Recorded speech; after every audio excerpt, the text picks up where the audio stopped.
You're listening to the Joel Martin Mastery Podcast, home of the 2-hour deep dive interview with gold, platinum, and multi-platinum bands, including Stained, Blue Rodeo, the Arkells, Finger 11, Big Wreck, Moist, Bedouin Soundclash, I Mother Earth, Ill Scarlet, Neverending White Lights, Thornley, and many more. Please take a moment to subscribe to the podcast, as well as share, comment, and like. Now let's dive in to today's episode.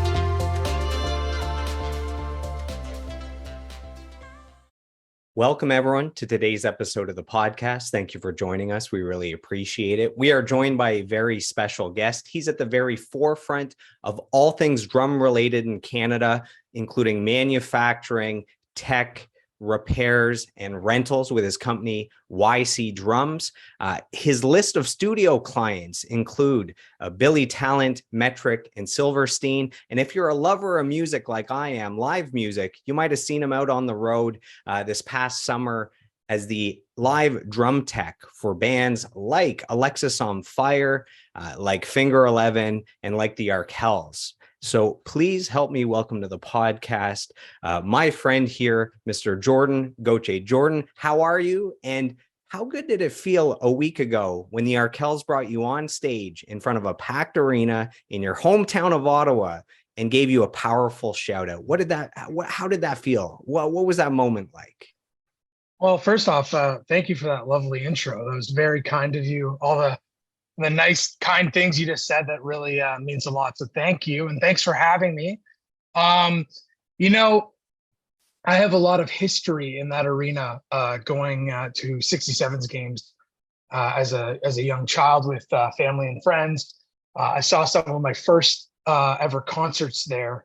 Actually, funny enough, I said to Max, the singer of Arkells, that afternoon, I said, I saw my first concert here. And he said, who'd you see? I said, the Moffats. So that was my first concert. I was at that show. Was that at the X? That was at the X, yeah. I was at that show. They were playing with someone else, but I can't remember who else. I want to say it was like 99, maybe 2000, somewhere around there, right? Yeah. I was 4 or 5 years old. But to answer your question, that's not the first time Max has kind of pulled that very kind trick on me, where he likes to bring me out. He knows that my family, my mom, my dad, and my sister, and a lot of my good friends were in the crowd that night, and they have been in the past at Ottawa shows. And I will never take for granted how good he makes me feel when he does something like that. And it really does mean the world, and very flattering. And I've known those Arkells guys. I mean, I wouldn't be here today without those guys. They were kind of my first intro into the music biz at a professional level. And it's always heartwarming doing something like that and being recognized for working hard and all that. But it was a really nice experience. Once again, thanks to those beauties in the Arkells. So that moment was captured, it was filmed, and it was moving around the internet a little bit, and I was able to see that moment. And it was actually a little humorous. They called you out on stage. You walked up with a piece of paper. You handed it to Max. He laughed. Can you share with our listeners who didn't see that video yet what the paper said and what that moment created, which was awesome? I had a sneaking suspicion that he was going to pull something like that. So I knew, the time he did that before, just to give a little backstory on him pulling these sorts of things, was in Kingston, Ontario, maybe I want to say 3-4 years ago, kind of right before COVID. And the time before that, he did that in Ottawa, and it was very heartwarming and gave a little wave. And then in Kingston, I whispered in his ear and I said, well, if you're going to bring me out in front of everyone, I want to crowd surf. So I crowd surfed around the K-Rock Center, or Leon Center. I don't know what it's called now in Kingston, the arena there.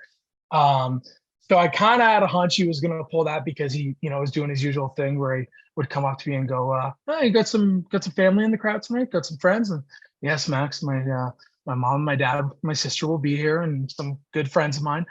So I was like, you know what? I feel like he's going to pull me out and say from Ottawa, Ontario. And I have this real kind of thing where I like to tell people I'm actually from Nepean, Ontario, which for those who don't know, and it's it's really not that big of a deal. I mean, Nepean, Ontario is technically in this day is Ottawa, Ontario, but Nepean, Ontario right now is a suburb of Ottawa, but used to be its own standalone city. So I kind of knew he was going to do that. So I wrote out on it with a Sharpie on a scrap piece of paper from one of the set lists. And I put, I'm from Nepean. So when he pulled me out, I handed him the note and he went, he wants to let you know that he's from Nepean. So I figured everyone would get a good laugh out of that. Yeah, you could hear the crowd kind of erupt because everyone knows where Nepean is, right? So it's like it's like all of Ottawa got a shout out, but then specifically to your area, it's like there was like a special moment for that part of the city. So 100%. And I mean, I always talk about Nepean, Ontario, because it's where I grew up. It's where my family still lives there to this day. It's where I go home to, and I have a lot of pride being from Nepean, Ontario. You'll be happy to know. So I was in Mississauga for 11 years. I just moved back to my hometown of Ottawa in about a year and a half ago. And I'm a goalie in hockey, and I've been getting all these calls. They're like base players, like there's not enough base players, not enough goalies. And one of the arenas I'm playing at is in Nepean. So it's just off of, I think the Maitland exit, there's the Dulude Arena. Yeah. Does that make sense? So anyways, yeah, I'm playing at Dulude's technically not in Nepean. Oh man, well, it's just outside of it. It's like just outside the border of Nepean. But I played at the Dulude Arena. So when it's funny that you say this. I was a goalie too, and I just started playing again about maybe a year and a half ago. My good buddy Corey Schaefer, who is the lead video guy for Arkells, he got word from someone. Also Corey's from Ottawa. He's from Canada, and he texted me and he said, "You still got that goalie gear?" He's like, "You should bring it home with you to Kitchener, come play hockey in Toronto, sometime." And I did. And I played at the Dulude Arena growing up. That was actually where my old man, God, bless his soul, would actually take my goalie skates to the Dulude Arena because it had the best skate sharpening guy there. And that was where the Ottawa West Golden Knights, that was one of their home rinks. But yeah. There you go, Dulude Arena. Dulude Arena. So to wrap up with kind of the Arkells story at the start, and then diving into, we're going to go through your entire life, your entire history, your career. This is a deep dive. I actually have a few surprises for you here. So I wanted to kick off this interview powerfully. So I have some kind words here from Anthony Carone of the Arkells. Oh, geez. And I said, bring some tissue. We all know you're a big softie. So he actually wrote quite a bit here. So he's a thoughtful, introspective guy. So here's Anthony Carone. And I go so far back with him that I actually knew his sister Cass before I knew him. And I used to host open mics like 13, 14 years ago in Mississauga. And he would come out and he would play keys and sing at my open mic. So that's how far I go back with him. So he was that was at the time where it was already Ill Scarlet. There was already the Ill Scarlet stuff. But I think this might predate the Arkells. I'm not sure. Him with the Arkells, not the Arkells. Was this when he played? So you did Ill Scarlet, right? Sorry, I don't mean to make this a conversation about Anthony. I know there's like a 3-hour episode of you and him talking. No, it's all good. He played with Big D in the kids table for a minute, but I feel like maybe that was pre-Arkells, in between Ill Scarlet, or while he was with Ill Scarlet. So I way back in the day, my band from Ottawa played a few shows with Ill Scarlet, and he wasn't in the band yet. Then I believe he was in the band at the time that he came out to the open mic, like just on an off night, just a bunch of people he knew from the area were hanging out. So he came and we got him up and he played, and it was like, cool, a guy from Ill Scarlet's playing the open mic. And then later after that, he ends up going on to the Arkells, which is, most people aren't ever going to be in a band like Ill Scarlet or in a band like Arkells. And for him to be in both, you're like, oh, this guy's lucky. But the truth is that's how talented he is, right? The opportunities will find him. Yeah. Yeah. No, he is one of the most talented mother effers I know in my life, and a very, very good and close friend of mine. appreciate him a lot. Amazing. So this is what he has to say. Uh, I actually, they when I ask for a quote, he'll respond and it's like something for me and then the quote. And then I liked what he wrote just to me. And I said, can I include that? And he goes, yeah, go ahead. So he put, I want to say something snarky because we mess with each other a lot, but I think I'll just keep it heartfelt. Might make him more uncomfortable that way, to be honest. And then this is the actual quote. Jordan has been working with the band almost as long as I have. So I've really gotten to know him well. I feel like him and I were cut from the same cloth. It's hard to find honesty in this world, especially in the music industry. And one thing I've always respected and appreciated about Jordan is his honesty. It's important to be real with your surroundings and your work. And Jordan is definitely one of the real ones. He's also one of the hardest working mother effers. So you guys have the same terminology about each other that I know. And one could say he's got a lot to say about how much shit he has to do on a daily basis, but I've always realized it's because he cares. He puts equally as much passion and love into making his drums as he does setting up Tim's every night or whoever he happens to be working with. Jordan has a lot to be proud of. He was a kid making drums in his parents' basement, and he's quite literally now the most in-demand drum tech producer in the country. He's a great friend, and I'll always cherish our banter and antics. So that's Anthony Carone of the Arkells. Oh my gosh. That guy, he knows how to pull at your heart a little bit, eh?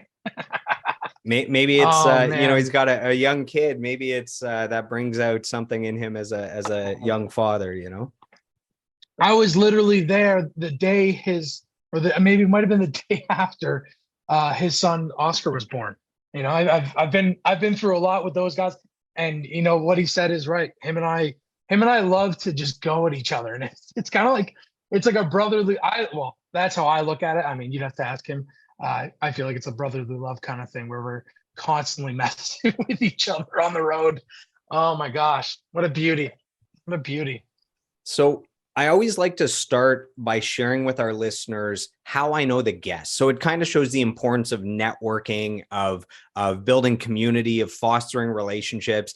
You're in the music industry. It's all about networking. It's not just about the skills you have and the services you offer. It's also relationships. It's who you know. It's all that stuff. So in our case, it goes back to when I did an interview with Jake Boyd of Colorado. He happened to have mentioned Lowell Campbell from Winter Sleep. So Lowell is the drummer for one of my favorite bands of all time, Winter Sleep. So when Jake started talking about Winter Sleep, him and I just started going on and on about our love for the band and our love for Lowell. And Jake actually ended up mentioning you, saying, oh, well, if you love Lowell, he's playing a drum kit made by this Jordan Gauthier guy who's also from Ottawa, blah, blah, blah. And I ended up taking that clip and finding you on Facebook and sending it to you. So that's our first interaction together, was me getting the clip from Jake Boyd talking about Lowell Campbell of Winter Sleep. So you said, hey man, thanks for sending that. And then you said, hey, I ended up watching the entire interview. So that is our history.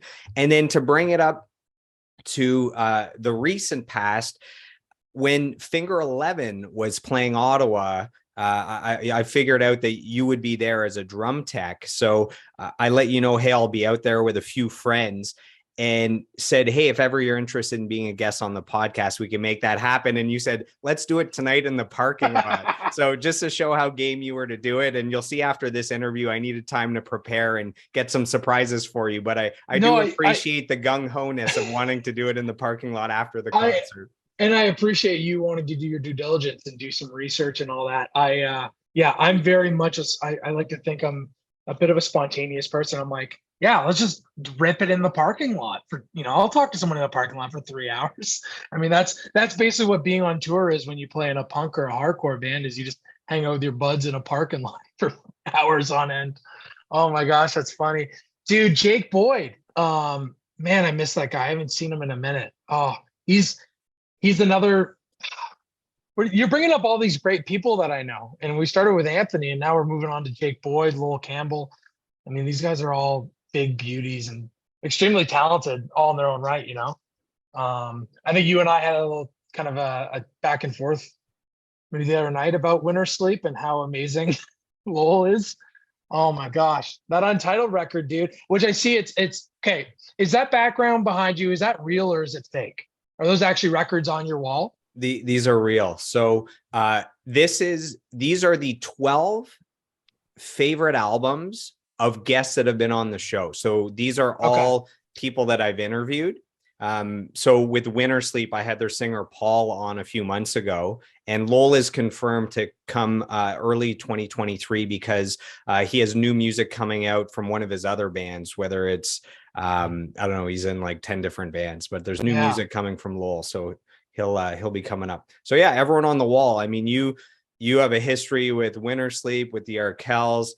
Envy of None is Alpha Annabellini. You have a history with, Alf. Yes. and then there's Finger 11 over here, And Greatest Big of Blue Wreck too. Skies. Big Big Rex, Wreck as well. Yeah.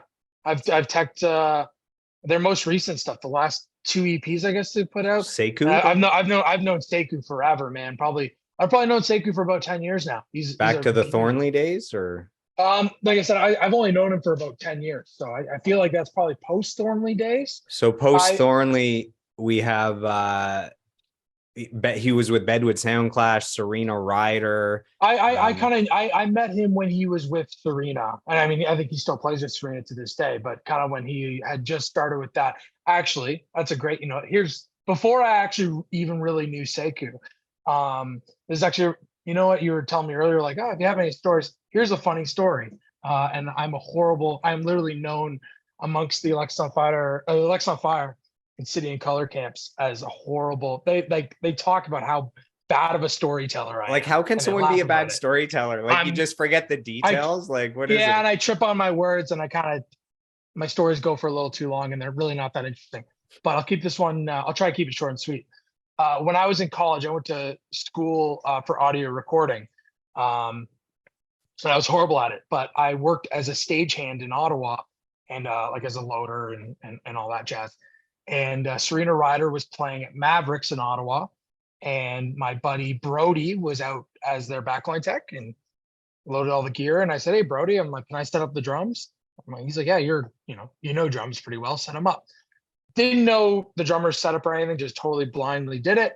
The drummer walked in and he goes, "Hey, who set up my drums?" And someone was like, "That guy over there." And I was kind of in the back corner. He goes, "Yo, you nailed my drum setup. Like, do you want to come out on tour with us for the next whatever 2 weeks?" And I was like, "I'm in school, man. Sorry. Like I'm in university. Well, not university, college." and and I should have probably got in that bus and taken that gig, but instead I went and flunked recording college. But that was before I even knew Sekou, but that was my first offer to be a drum tech. Wow, And that's I told him that story a few years later, and he thought that was hilarious. and did he remember you? I mean, it was a brief moment for him, I guess. I don't recall him remembering me. Maybe he did, but I don't think he did. But it's a true story. I could promise you that. That's awesome, man. We have so many stories to get to. We have so many bands to get to. I'm worried about what you've dug up about me. Oh, dude, Matt might. both of us being from Ottawa, like I could get in the trenches, man. I could like Oh my there might be gosh. like kindergarten pictures. Like you have no idea what I got going on here, but we'll My see. my employee Matt at the shop yesterday was like, "Is he going to talk about you playing drums and abandon all ships?" And I was like, "Oh, I wonder if he is." So that was what Matt was concerned about. He's like, that little 5-day tour I did with a band called Abandon All Ships. Well, we'll see if that comes up, but we have to Okay, work. I would love to know. We have to work our way up to that. So let's go all the way back to the beginning. So, people see you now today as this super successful musician, drum tech, everything drum. Your company's doing amazing. They see you on stage with the Arkells and Alexisonfire. They're kind of, even though we're all a work in progress, even though we still have bigger goals, people are seeing kind of a version of you that's way further along than maybe they are. Maybe someone's just starting as a drummer, just starting as a drum tech. And I like to bring it all the way back to the start so they can see that there's been a lot of hard work here. There's been opportunities. There's been heartbreak. So let's go back to the beginning. So you love music. You're passionate about music. where did this love of music come from? And is there maybe an earliest musical memory? So just right now, top of your head, how far back can you think to maybe a first time where music stood out to you as being something that's awesome or important? My first musical, yeah, I got a few. I think the one that pops out the most for me is my old man. I used to sit, we'd all hang out as a family in the family room in the basement of the first house we lived in. And my dad had these booklets full of CDs, just like, and it was mostly kind of, 60s, 70s tunes, and a lot of Motown. I to this day I go, oh, Pierre Gauthier, the king of Motown. So that was kind of the first memory of like sitting as a family, eating junk food, hanging out, and my dad just sitting there and popping CD and going to that track and listening to that track, literally DJing in front of the family and have some family friends over. So that's kind of the first memory that pops into my head. And then I think the other kind of bigger memory would be we had a babysitter we'd go to or would look after my sister and I after school before my parents came home. And I think at that point I was 4 or 5, so probably 98, 99. And the Backstreet Boys were like the biggest thing on the planet. So I remember I had the Backstreet Boys cassettes, and our babysitter would play them in the car for me. And then from there, discovering Much Music, which is, the best thing on the planet. And that was where I discovered the Moffats and Sum 41. And that's basically from there, it was blown wide open. Much Music changed everything, but those are kind of the three primary memories I can remember. And of course, being a drummer, the whole pots and pans thing, that was, I did the same thing when I was 4, probably earlier than that, dragging all the pots and pans out and setting them up in my parents' kitchen and banging on them. And that was that.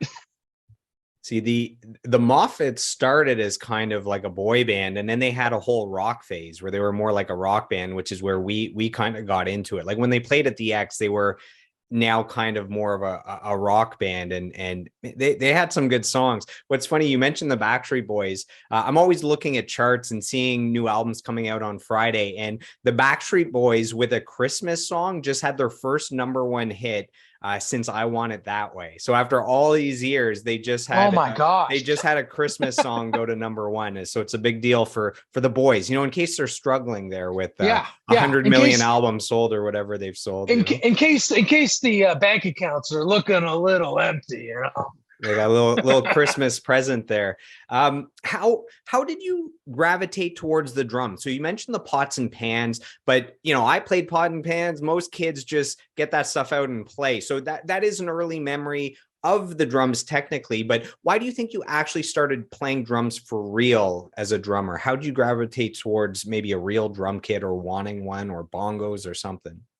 I think honestly, genuinely, because when I was younger, you'd see one of the craziest things to me was seeing a drummer that sang. So, and my first memory of that, I want to say the drummer from the Moffats maybe sang a little bit. I could be wrong, but I know like for sure. Steve O32 or Steve Jocks from Sum 41 in Fatlet, right? That was like my first memory of like, oh my gosh, he's got all this wicked cool stuff around him and he's singing. And I think I gravitated towards drums because I was a horrible singer. And literally, and for some way, somehow, I could keep a beat, and everyone would kind of be like, "Oh, you can keep a beat pretty well," but I was a horrible singer. So I think that's kind of why I think I gravitated towards drums because of course, I enjoyed it, but more so is because I was like, "Oh, well, people think that I'm kind of okay at this, so I'm just gonna do it." And then I fell in love from there. That's what I think is what happened. And where did an actual drum kit come into play? Was it that you showed enough interest for long enough that eventually a drum kit came around for a birthday or a Christmas or something? Well, I think I nagged for a few years about it with my folks. And when I was 9 for Christmas, they got me, I remember it was called Prodigy was the brand. And it was a snare drum out of the Sears catalog. Now I'm sure you remember the Sears catalog, as Oh most people, yeah. the Sears catalog was the best. But it was a snare drum with a stand and 2 sticks out of the Sears catalog. I got that Christmas of grade 4. And of course, I beat the crap out of that thing. And from there, added a cowbell, which I tied to the side of it with a shoelace. Good call. Good call. And then eventually my parents, kind of were like, okay, well, he plays this darn cowbell snare drum combo every day. We should probably get him a real drum kit. And then the next Christmas of grade 5, I was 10. And that was when I got my first drum kit, a black Westbury drum set with one crash rod and a set of hi-hats. And that was that drum set, man. I played that thing every day for hours on end and literally took it apart and rebuilt it and took it apart and tried different setups and stuff. And that was when the drum kit arrived. I was 10 years old. I remember kids when I was a kid, when other kids had drums, a lot of them had Westbury. Is Westbury considered a good drum kit, or is that just what kids have or beginners have?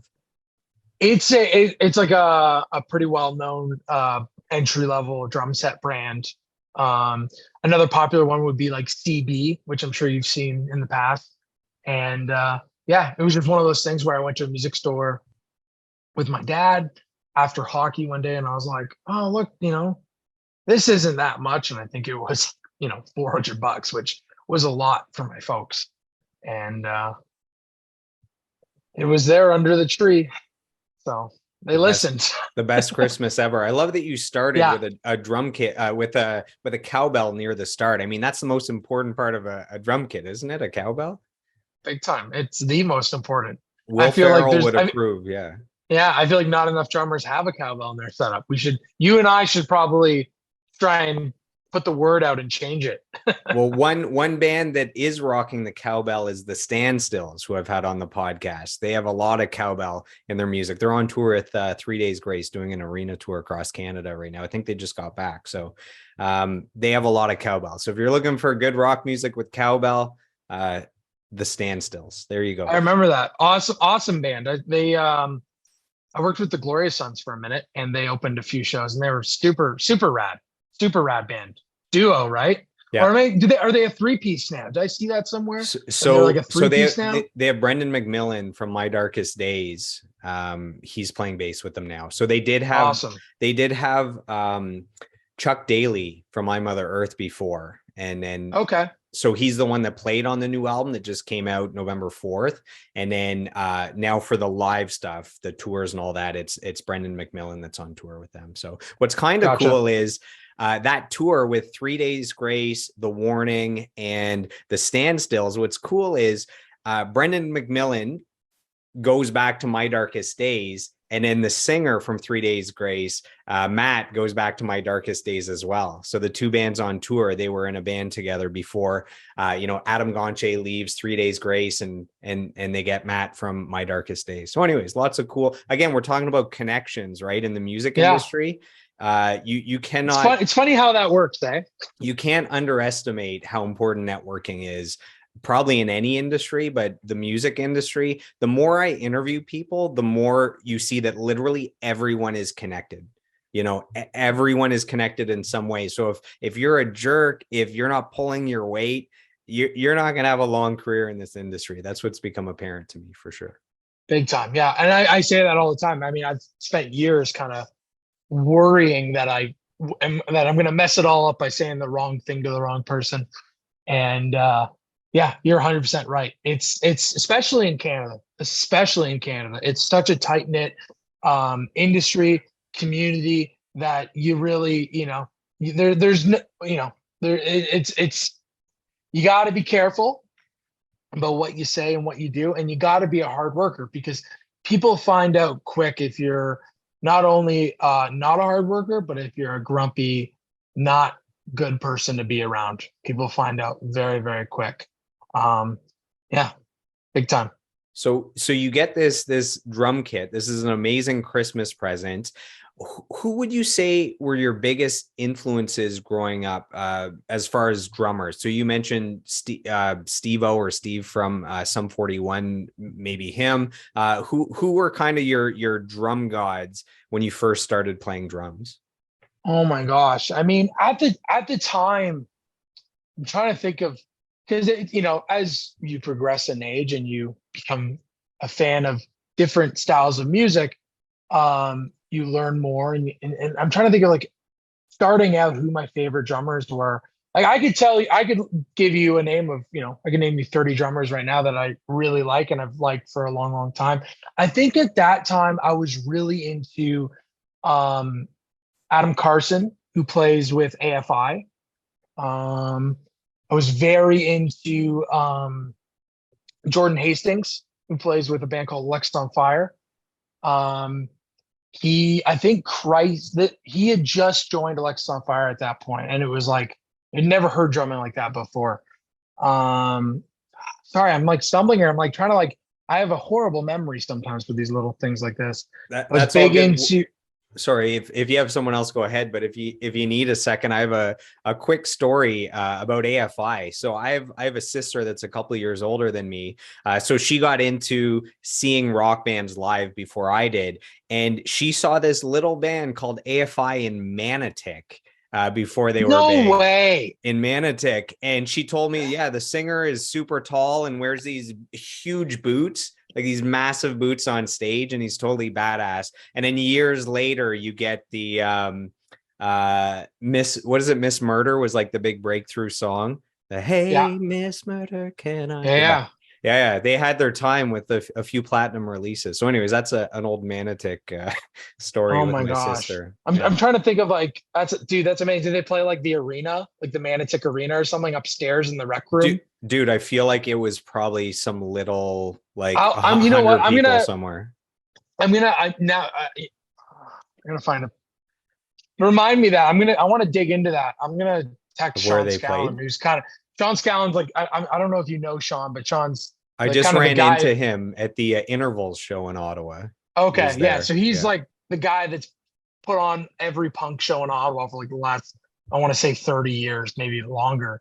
Um, I would like he if anyone would know about that show, it would be Sean Scallon. But yeah, I'm like thinking about like stuff I was into when I was like 10, 11 years old. I was really into Silverstein, Paul Kohler, who's a great friend of mine now. I was big into the Used, that first record.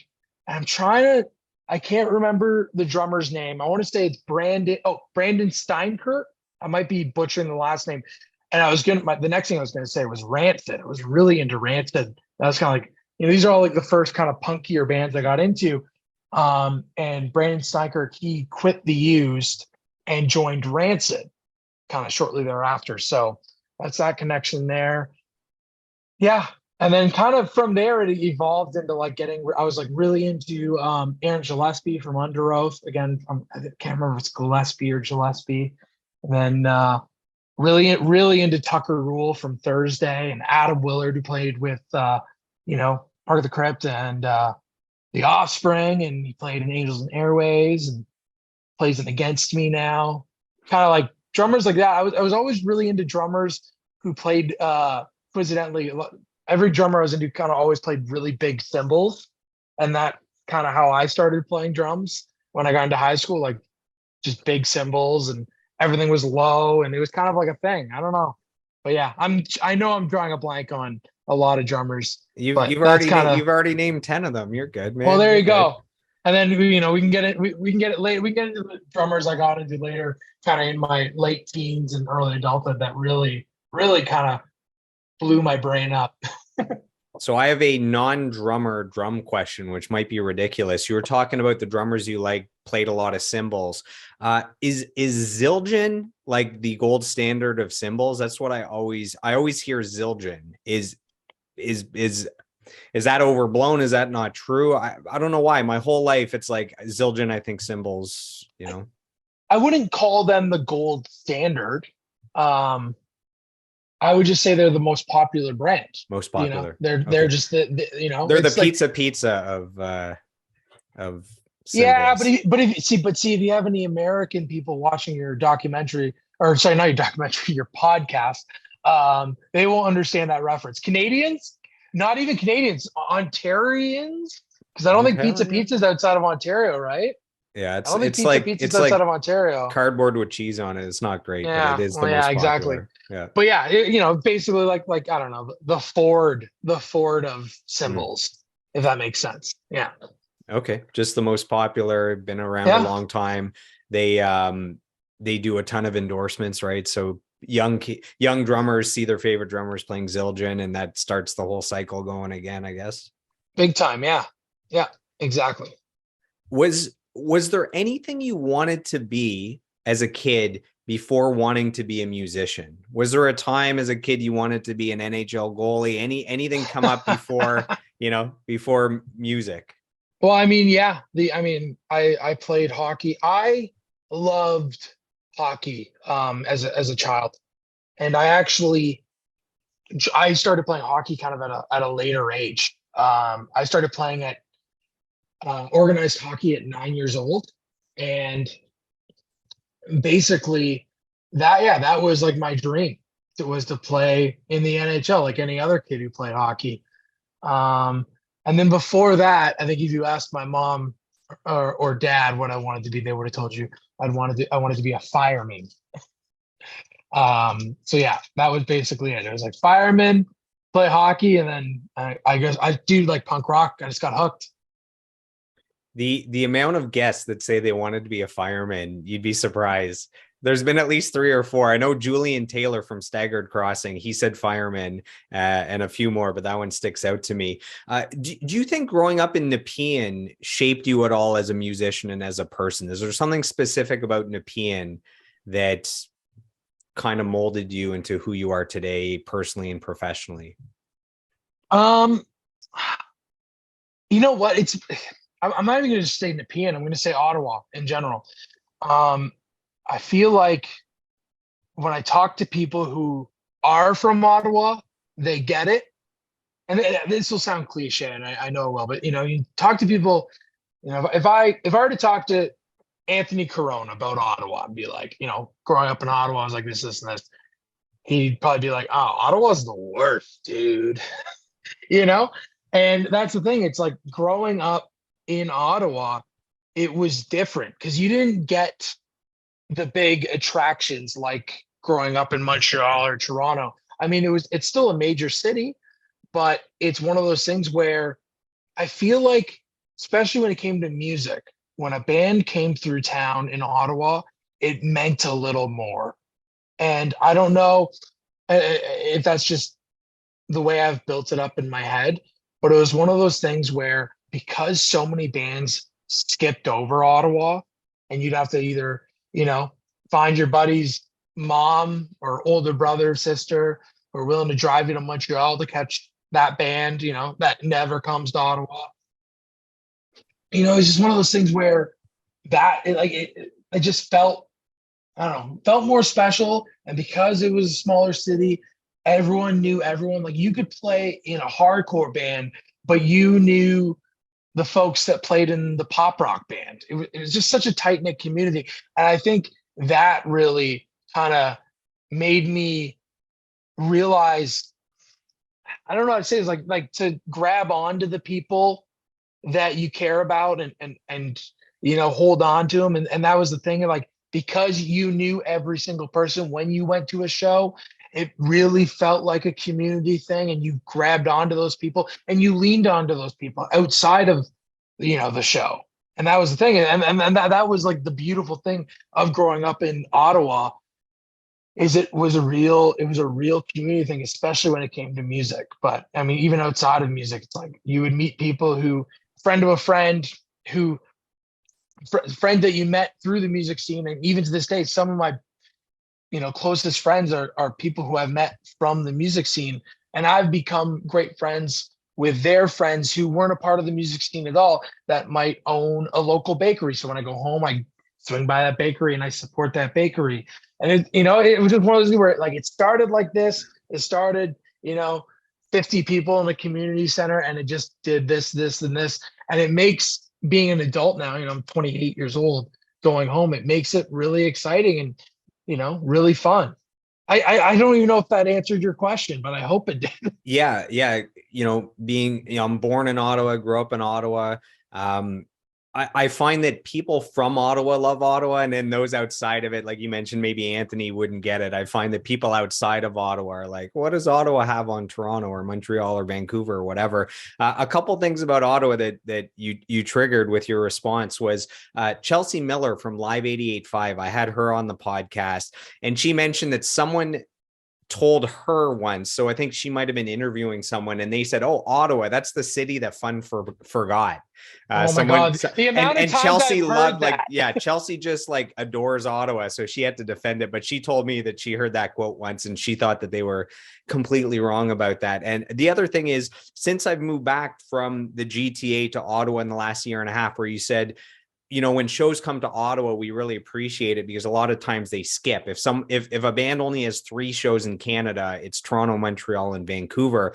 And just since I've been back, I haven't been back in Ottawa very long. I've had to go to Montreal now for Dream Theater, for Megadeth, for Bill Burr, and I just got tickets for the 2 nights of Metallica in Montreal coming up in August next year. Yeah. Hell yeah. So those are ones where it's, Montreal is my Toronto. Like now when anything's coming, I go to Montreal. So dude, and like that was the thing. I hated going to Montreal to see shows because it was just like, the rooms were bigger, kids moshed a little harder in Montreal. Montreal crowds are wild. I will give them credit. You know what I mean? Yeah. Like, and I hated going to shows in Montreal. I don't know. It was something about in Ottawa, something about walking into that room and knowing 90% of the people in that room. And like I said, I really held on to that, and it made me, throughout kind of after my teen years, be like, you really got to hold on to those people that build up a community like that, because it's truly something special. So you get this drum kit at 10 years old. If I met you at 12 years old, who am I meeting? Who is Jordan Gauthier at 12 years old? An anxious preteen kid who likes skateboarding, hockey, and playing drums, and likes punk rock music. I'd say punk rock. As you know, when you say one genre, you really mean about 15 different genres. Yeah, that was me, man. I spent like a lot of 12-year-old kids who were into punk rock. I don't know if 12-year-olds today who are into punk rock, if they still do this, but you basically hang out with your friends, you go skateboard, you have band practice and jam. And I played competitive hockey, and that was that. And I was a bit of an outlier in competitive hockey. I was kind of I was the weird kid, which ultimately led to me quitting playing competitive hockey. But that's fine. If I hadn't quit playing competitive hockey, I probably wouldn't have clinged on to hardcore and punk music as much as I did. And I probably wouldn't be here talking to you about this. What's funny is we're actually pretty similar. So we're both from Ottawa. We're both goalies. We both went to school for audio engineering. And we both, when playing hockey, we were the music guys that were in with the jocks that didn't exactly always fit in. So that's kind of big funny. time. Yeah. It's funny because I actually ran into at that Arkells show last week. I ran into like a dude that I went to high school with that never really talked to me. Never really talked to me in high school. Kind of like, and we played hockey together, like same team. Didn't really talk, and he was blowing me up. I was walking back from having dinner with my folks, and just was the nicest guy to me. And someone does that, and you're going through your head. You're like, I want to be like, hey man, what happened? What changed here? Because obviously people grow up, but yeah, I found that very fascinating. And that's not the first time that's happened with someone I've went to high school with. where they've been like, "Oh, dude, like you're doing all this cool stuff," and you're like, obviously you're thankful for the compliments, and but you can't do it. You can't not stand there and kind of be like, "What's happening here?" Like, thank you, and I really appreciate it, but like, what's going on here? I always find that stuff funny. Yeah, in grade 9, for some reason, I had a really bad year where I got bullied. I went to a new school, just grade 9, got bullied so bad I switched schools. And that grade 9, there was like 2 or 3 guys that were the worst of all of them. And then years later, when I'm 16, 17, 18, I'm having success in music and bands in Ottawa. Those like 3 bullies were in a band that was also popular. We ended up having to play a bunch of shows together, and they were super nice. It's like I had nothing of value to offer them when I was in grade 9. And it's like, I don't even know if they remember how horrible they were to me, but Yeah. later on, they're super nice. I was like, okay, hopefully it's that they've matured over time.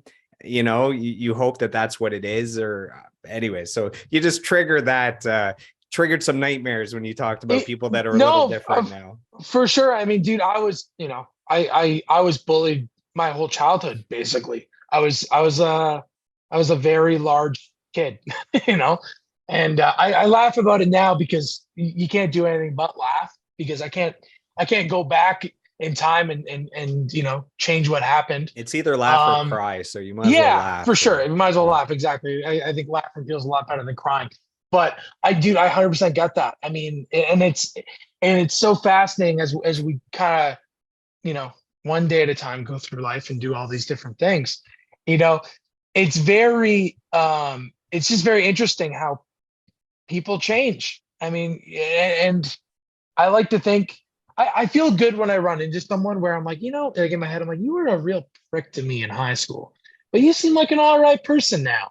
Like that genuinely like gives me a little hope, being like, you know what? Maybe there's a whole lot of us trying to do better, Hmm. If you and I were friends at 16 and you invite me over to your place in Nepean to listen to some albums, what albums are you spinning at 16? We've gone from 10 to 12 to 16 now.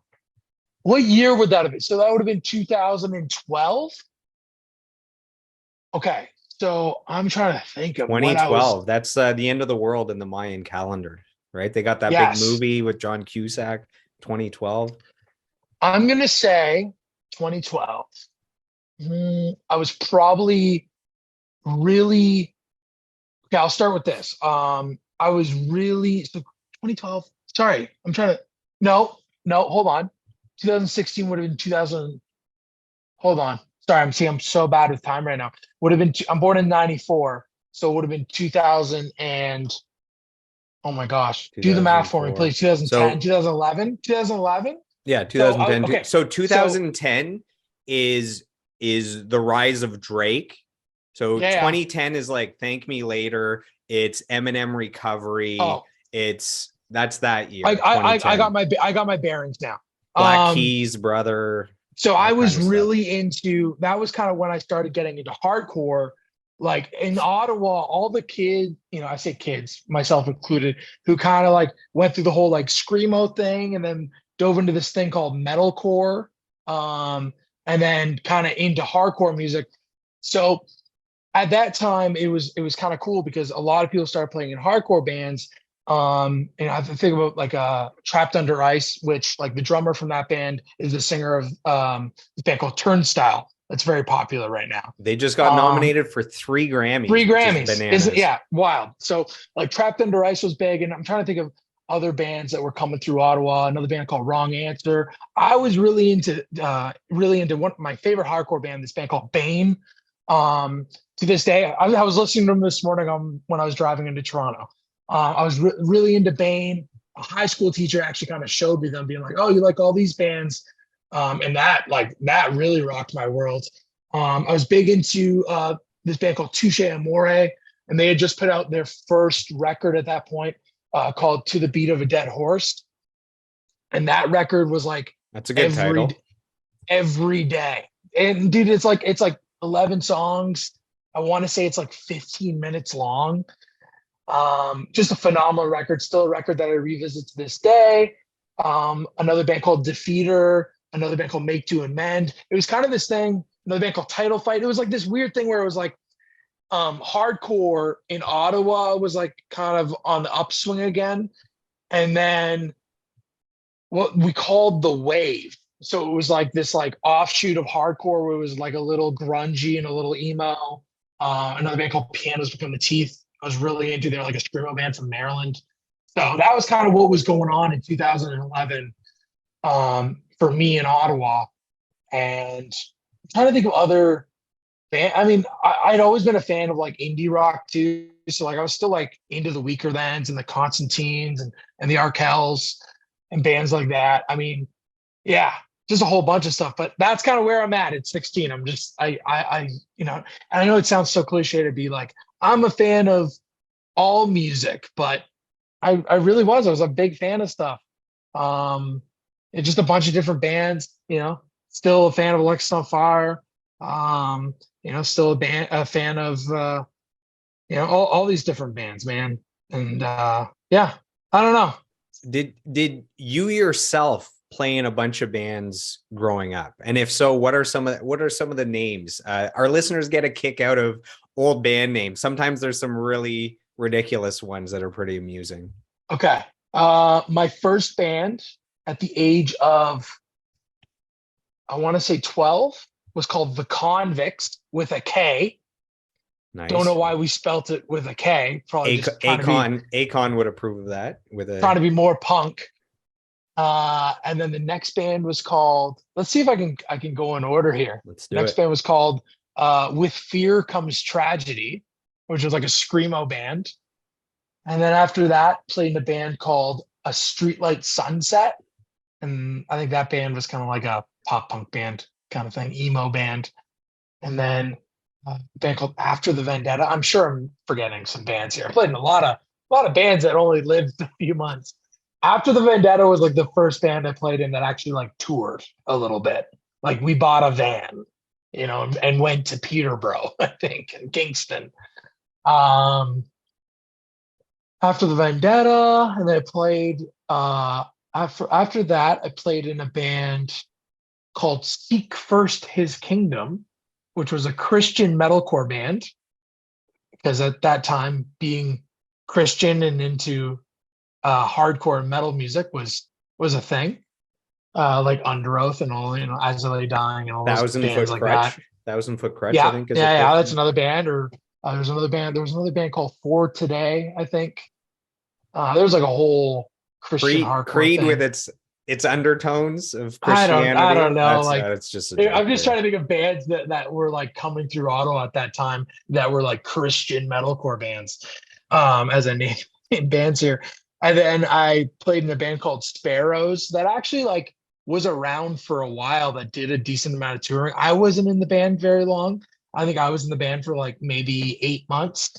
All dudes that were older than me. Learned a lot from that 8 months. And then from there, I did like a solo thing for a minute called Gretzky, where it was me and an acoustic guitar. And there's actually on Bandcamp, I had someone come up to me and ask me about this last week. They were like, hey, where can I find that Gretzky EP? And I was like, it's still on Bandcamp, but I changed the name from Gretzky to something else. And I refused to tell people what I changed it to because then they could find the Bandcamp link.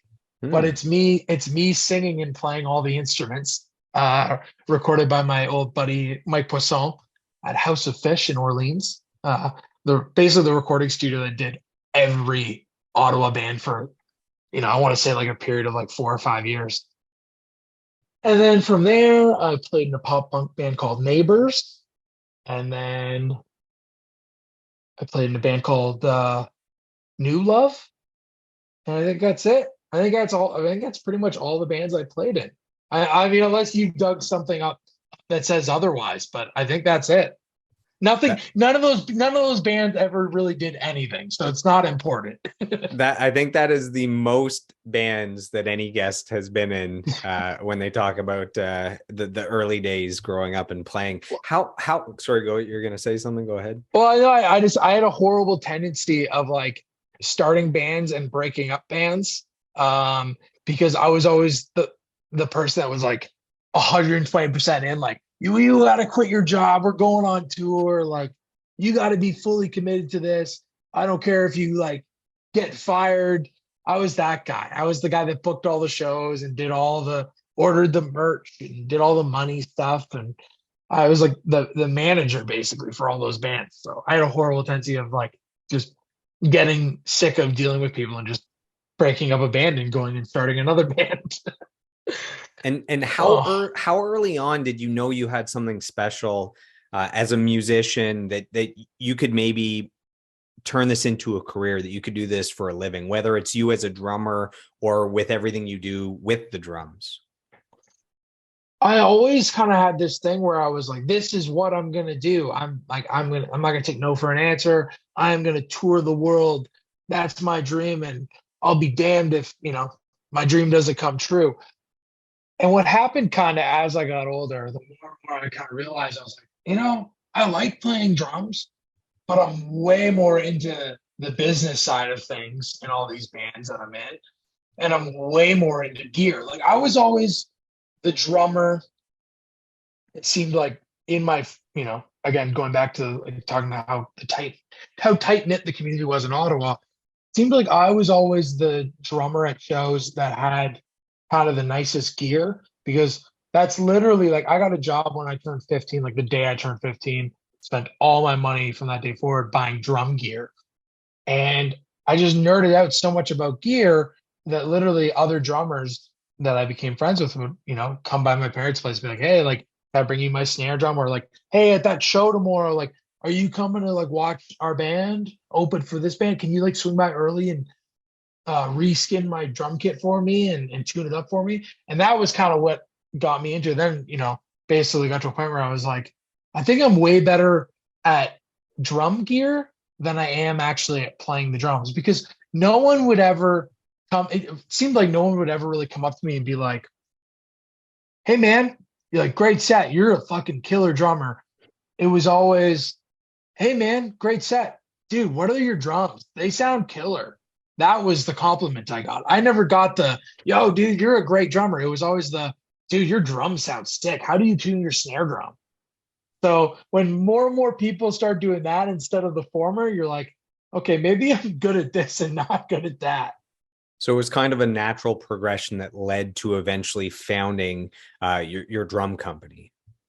Yeah, yeah, for sure. It was more so I started the drum company kind of out of this idea of like, I could meet other even more drummers and I could just hang out with drummers and nerd out about gear, and I like that. I don't really care to play drums. I tell people all the time, I'm like, I can't remember the last time I had a drum kit set up anywhere that I actually played. Like, maybe during the pandemic for a minute, but I really don't care to set up a drum kit and play. I like gear. So we have a fan question sent in here. This is from a fan question for you, brother. So this is from Jonathan Weaver. His question is, can you share the idea and meaning behind YC Drum Company? They want to know what that stands for, if there's a special meaning behind the name, and then the idea behind starting the company. So you got into that a little bit already. Yeah. Again, it was just like, you know, I just flunked out of recording school. So I went to a place called the Audio Recording Academy, or Terra is what they kind of shortened it to. Um, it's kind of like one of those like metalwork kind of, private arts college recording course, for a year sort of thing. And I was really, really bad at it, because I just didn't care to be there. I wanted to go on tour and play drums, and that's what I wanted to do. And I was talking about before how people would always come up to me and be like, "Hey, your drums sound great." Well, at that school, people would be like, "Hey, man, can you bring your drums in for my drum lab?" Or, "Hey, man, I'm recording drums tomorrow. Can you swing by in the morning and tune them up for me?" So it was like, again, one of those things where I was like, okay, people seem to like what I do with drums, and way more into gear than anything else. I just flunked recording college, and I was like, well, maybe I'll build some drums for fun. So that's what I did one weekend. I was delivering auto parts. That was my day job, and basically delivering auto parts. And one weekend bought the stuff to build drums because I had done enough research over the years to have a kind of a general idea of how to build a snare drum, and built a snare drum for myself, brought it to a show the next week. And, that thing happened where people are like, dude, what is that? Like, you built that yourself? Oh man, can you build me one? And that literally just snowballed. And I was like, well, I guess I got to call this something. And I was lying in bed, about to go to bed one night, and I used to have a bunch of CDs on like the backboard in my childhood bedroom. And I was kind of, just looking at CDs, and grabbed the last record by the band 10 Second Epic, which I can't remember the name of the record, but there was a song called Young Classic or Young Classics. And I was kind of like, oh, that's kind of a cool name. That'd be kind of cool because, like, I'm into vintage drums, but I'm making, drums in a modern day. Like, maybe I'll call it YC. Went over to my buddy's place the next day on it, and I was like, hey, I need to borrow your laptop. And I literally went into his Photoshop, picked a cool cursive font that I thought was all right, and made the YC logo that's used to this day. And that's how I came up with it. And that was basically how it all started. And then, like, the inspiration was literally just to nerd out with other drummers and hang out with other drummers. And that's all I wanted to do. I just wanted to, like, kind of like build it again, going back to how Ottawa is with the punk rock community. I wanted to do that just with drums, just nerd out with other drummers. And I mean, here we are almost 10 years later. And I'd like to say, we've done all right. How long does it take to build a drum set from scratch? I have no idea what it takes to get all the different parts, design, measurements. What does it look like? If, let's say, I'm a big drummer and I come to you and I'm like, hey, this is what I'm looking for. When can I receive this and play it on stage? Is it, hey, I need like 2 months, I need a week? Like, what does it look like? I'll tell you this. The basis for that I have in my own brain of, like, gun to my head. This is an actual story that happened. I got a phone call. I was at the studio with Arkells. I feel like they were recording, I want to say, Rally Cry, that record. And Tim, pulled me aside and was like, hey, dude, like, I meant to tell you earlier, Jeremy Taggart's going to call you. He, like, needs some drum stuff for this Taggart and Torrance thing, like, next week. I was like, okay, cool, no problem. And Taggart called me. I didn't know Jeremy at the time. So that's the Our Lady Peace drummer originally, right? Yeah, correct. Yeah. And sorry, I should have said that, but just for our listeners. But yeah, so Taggart called me. It was like a Thursday night. He was like, hey man, like, I need like a travel size drum kit to bring on tour with Taggart and Torrance. We're doing like a touring of the podcast, like a live show kind of thing. And I was like, yeah, man. I'm like, when do you need it for?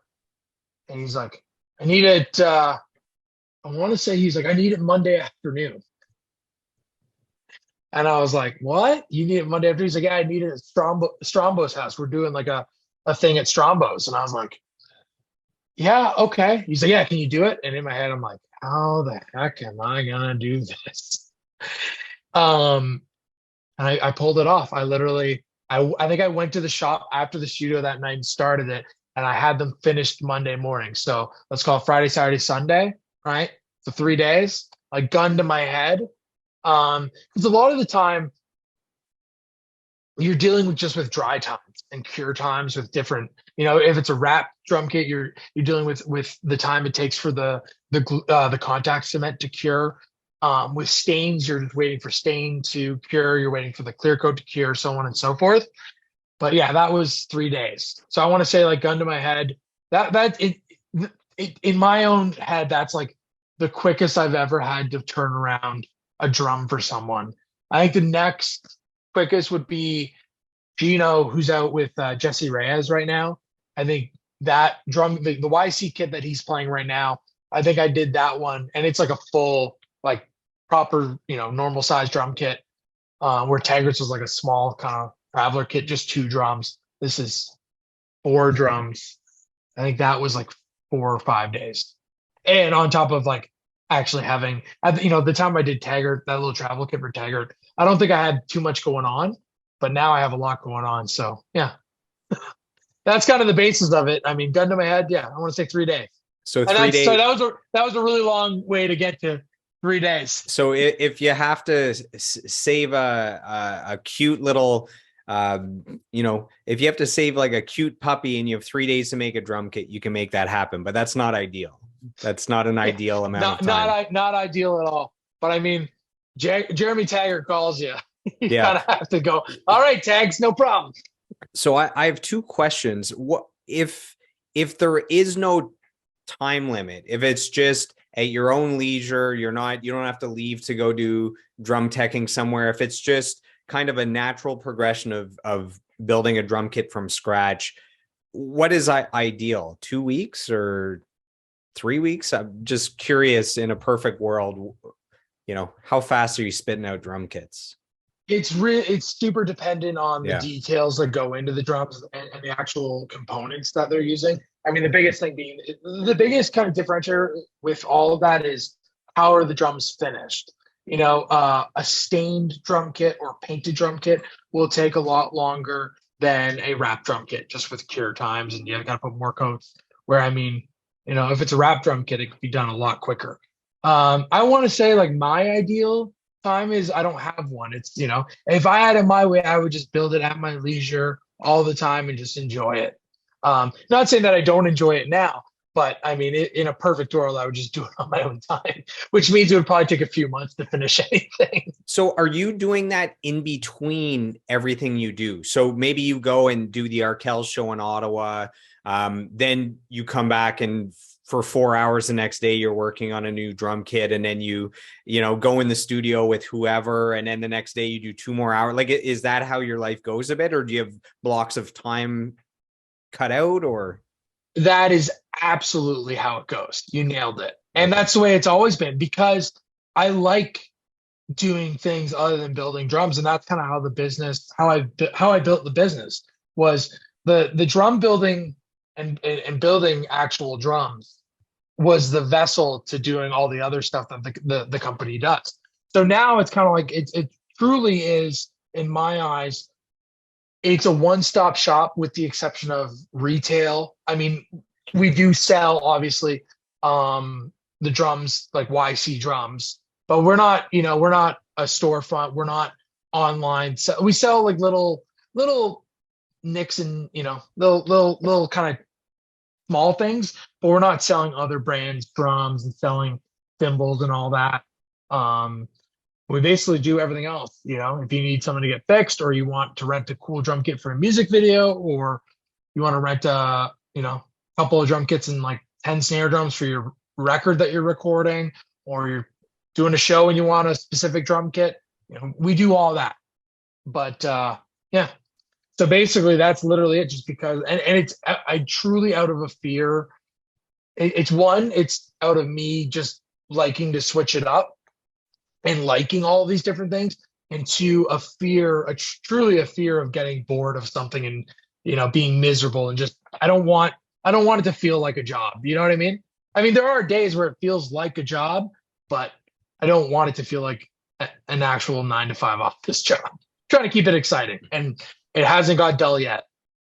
So I've read a book that talked about what humans need to feel fulfilled when it comes to a career or a job. And I feel like you're super passionate about what you do, because it actually checks off the 3 boxes of what people need. So while you were talking, I wrote this down quickly. So as humans, we need mastery, purpose, and autonomy. Those 3 things with your career, or you won't feel fulfilled. You need all 3. So in your case, mastery is you've achieved a level of mastery doing what you do with the drums and the services and all that. So you're actually doing what you're great at and what you get recognized at being good at. So your mastery is checked off. Like you can get hired at a job where you're just there for the pay and they're not actually using your skills. Like when you were, delivering stuff or whatever you said your other job was, they're not using your skills as a drummer. You know what I mean? So in your case, so mastery, you have that box checked. With purpose, you have a purpose because you're helping all these bands, all these drummers to look and sound great on their kit. And you're actually making a difference with what you do. It actually affects people. People actually care. And then the last thing is autonomy. And that's when you talked about your schedule, it's always been that way where you want some freedom. You want to be able to go do that concert, come back, do this, go on tour for a month. So you for what humans need to feel fulfilled in their career, what you're doing checks off all the boxes. Does that make any sense? I feel like that's why you're loving what you do and why you can put in the hours you do and get those results. I mean, yeah, if someone's saying those three things, that basically sums up that is literally what drives me to do what I do. That's awesome. You send me a link. Is that a book you were saying that you read? Yeah, I think it's called, I have it on my shelf, but I'll get it to you. I think it's called The Power of Meaning. I'd love to check that out. That's amazing. Yeah, I just wrote that down. I'll get that to you. Do you have a favorite drum kit? So I know it's like asking a parent to choose their favorite child, but I don't know how many drum kits you've actually created, or with some drummers, maybe you don't make them a full kit. They just need a snare. They just need whatever. Is there a all-time favorite kit that somehow has special meaning or somehow just has achieved this godlike status that I don't know how it sounds so great, but I perfected everything with that one? You know what? It's so funny because to me, drums are very scientific, if that makes sense.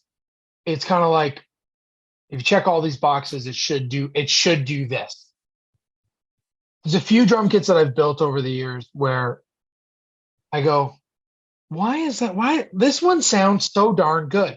And the ones that come to my head are Kyle Fisher from the Dirty Mill, his Gold Sparkle kit, which is the kit he's played probably for the last 4 years, 5 years.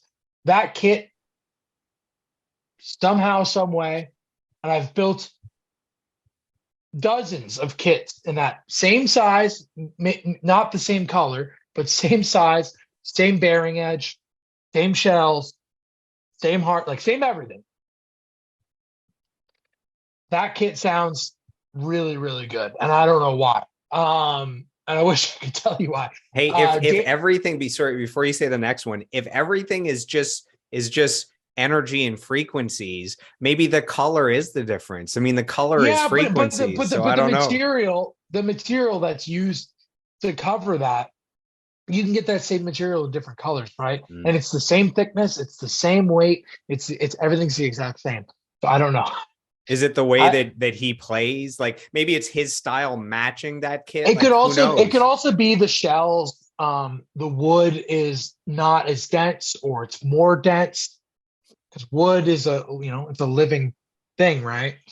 That's kind of where I suspect is the difference, is just he got lucky and the shells are he won the drum kit. He won the drum kit lottery. Yeah. You were going to name someone else or another kit, I think. Yeah.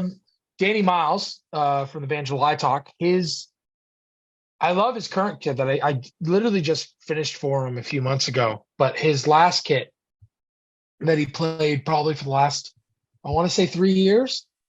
That kit, same thing. No matter what heads you put on it, it just sounds great. And then probably not only my favorite sounding kit to this day, but also favorite looking kit is the kit that Tim with Arkells is using right now, which is the first drum kit that has my proprietary drum lugs that I spent basically the last 2 years designing. I got to shout out this guy Jeff Paquette, who's become one of those again. And this is why I started a drum company. Truly, this is the guy that reached out to me, came by my shop to have a couple of drums repaired. Next thing I know, him and I are hanging out all the time, talking all the time, nerding out about drums. And yeah, helped me design my own proprietary drum lug during COVID. Just became a very good friend of mine. So shout out to Jeff Paquette. He's a beauty from here in Waterloo, Ontario. So that drum kit is the first kit with those lugs, and it's a Buffalo Bills themed drum kit that Tim had no idea about. Tim is a massive Buffalo Bills fan. I'm a massive Buffalo Bills fan. So I surprised him with it. So it's kind of like a, hey, I want to do this for myself, but also for you. So it's a really cool drum kit. And yeah, it's Bills colors, has the number 17 for Josh Allen, the number 14 for Stephon Diggs. And yeah, it's like blue, red, and white. I think it looks badass, man, and it sounds friggin' awesome. I saw some pictures of it. One thing, you got to give the Arkells credit for a lot of things, like amazing live show, great recorded music, all that stuff. But one thing they're amazing at is their social media. Like they're Yeah, amazing at every day. They do things that are funny or memorable, that touch the heartstrings. And I think that's why their live show is so great as well, is they're not just playing their songs. They find ways to create moments that are memorable. Just like when they brought you up on stage, that was a moment. And so yeah, anyways, just saying that I've seen that kit just because I follow the Arkells and they're so good at always putting stuff out there for the fans. I had two questions here. In some of your social media pics for your drum company, there's you and there's someone else. I'm wondering, has the company grown that it's not just you? Is there someone else helping you? Are there a few people? Just wondering what's going on there. You're not alone. There's not just one elf in the workshop here. yeah. Well, when I say we, when I talk about the drum company, I think about my good friend Matt Woodcroft, aka Matty Ice or Miami Matt. He is dude, this I say kid, but he's like 3 years younger than me, maybe.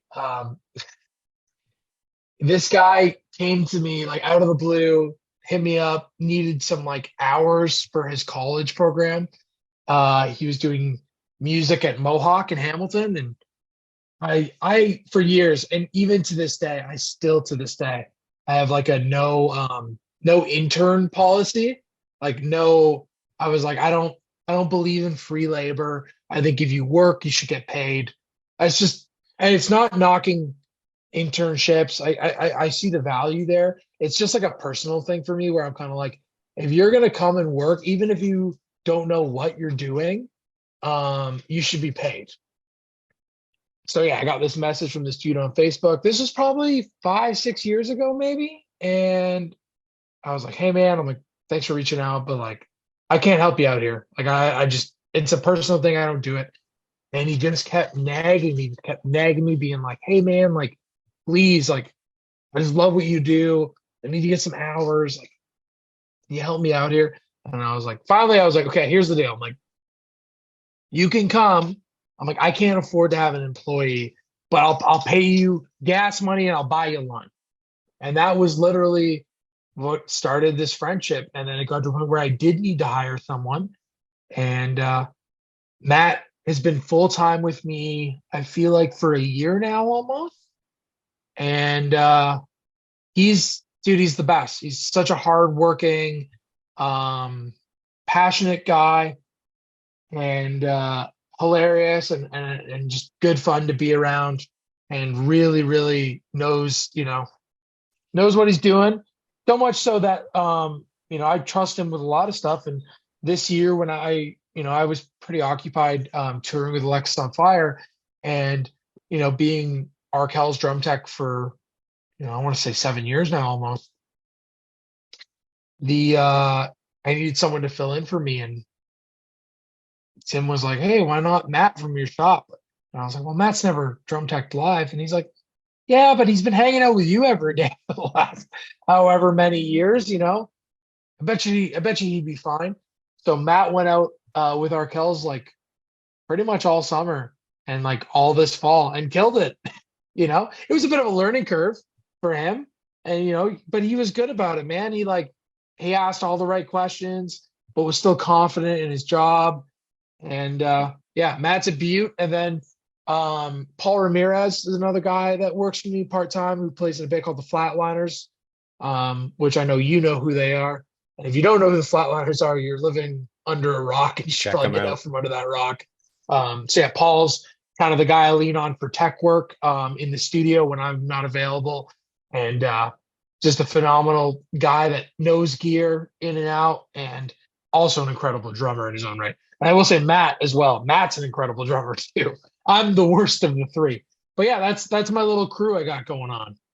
Wow, that's not a bad start, eh? To drum tech with the Arkells while you're learning. That's pretty awesome. I have a question to wrap up a previous point, and then we'll move forward. So you mentioned that the fastest drum kit turnaround was with Jeremy Taggart by request. You mentioned that he said, "I'm looking for a travel size kit." As a non-drummer, what's the difference if he just said, "I'm looking for a kit" versus "I'm looking for a travel size kit"? It's simply just smaller sizes, like so they're more compact. So you basically like with that kit, you could stuff it's two drums and you could stuff it because they're smaller. You could stuff the two into one case and actually fly with it because it was under 70 pounds. So that's literally it. It's just smaller drums that are more compact so you can travel with them easier.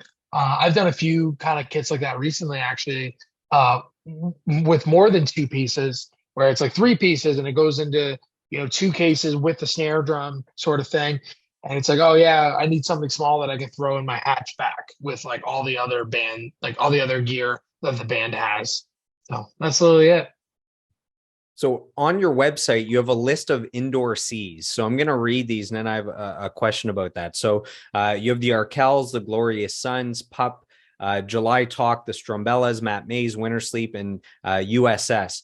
So what makes someone an indoor C? Is it that they play at least one part of their drum kit you created, or the full drum kit, or you've created something specifically for them? Just curious what that means. I know you've worked with these bands, but just wondering what that means, because some you worked with in studio, some you did stuff live.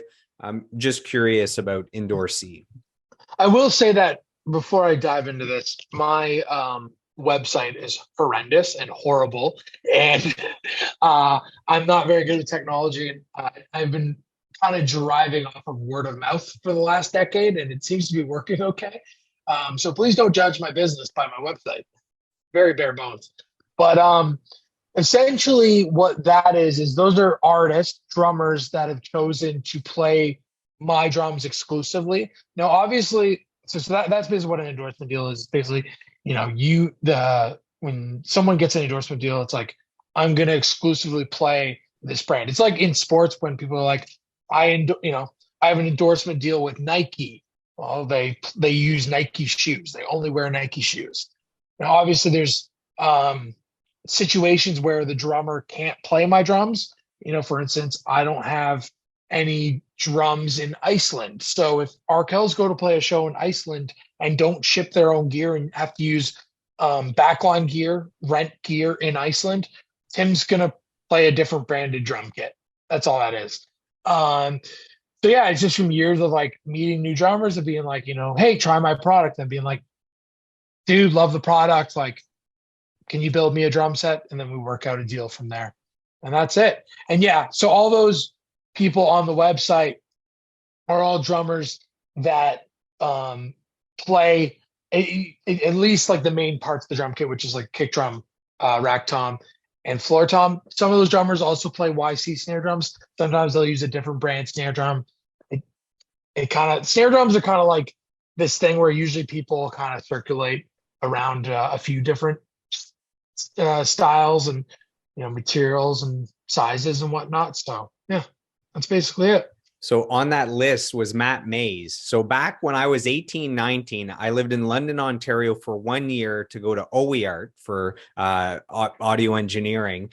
And during that 18, 19-year-old, that stint, I saw Matt Mays probably 10 times live. So I would see him at, I would see him at is it called The Office in London? I would Yeah. see him at festivals. It was always the same. It was always like Sam Roberts, The Trues, Matt Mays. Those three, some combination. They were playing together all the time. So Which 2008.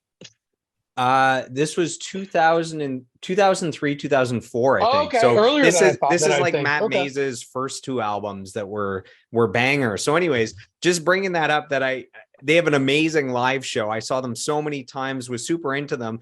And my biggest memory is they had a band member whose name was Brad Conrad, and they called him Too Rad because the word rad was in both his first and last name. So Brad Conrad, they called him Too Rad, which I thought was pretty cool. So What a that's great nickname. What a great nickname. Too Rad. So we would always yell out, Too Rad's the man or whatever from the crowd. So another person from that list. So we have Winter Sleep as part of your indoor seas. So we're talking about Lowell Campbell. We brought him up Yep. before.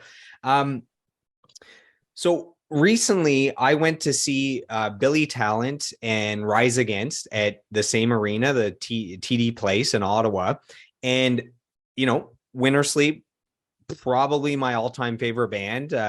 Two of their albums are in my top 10 albums of all time. So, I go see Billy Talent, and suddenly there's a drummer for Billy Talent that looks a lot like Lowell from Winter Sleep. And I'm like, this is strange. I'm like, I swear to God, that's Lowell, but it doesn't make any sense because, there's Billy Talent's original drummer. Then there's Jordan Hastings from Alexisonfire that's been playing with them forever. So I'm like, it doesn't make sense.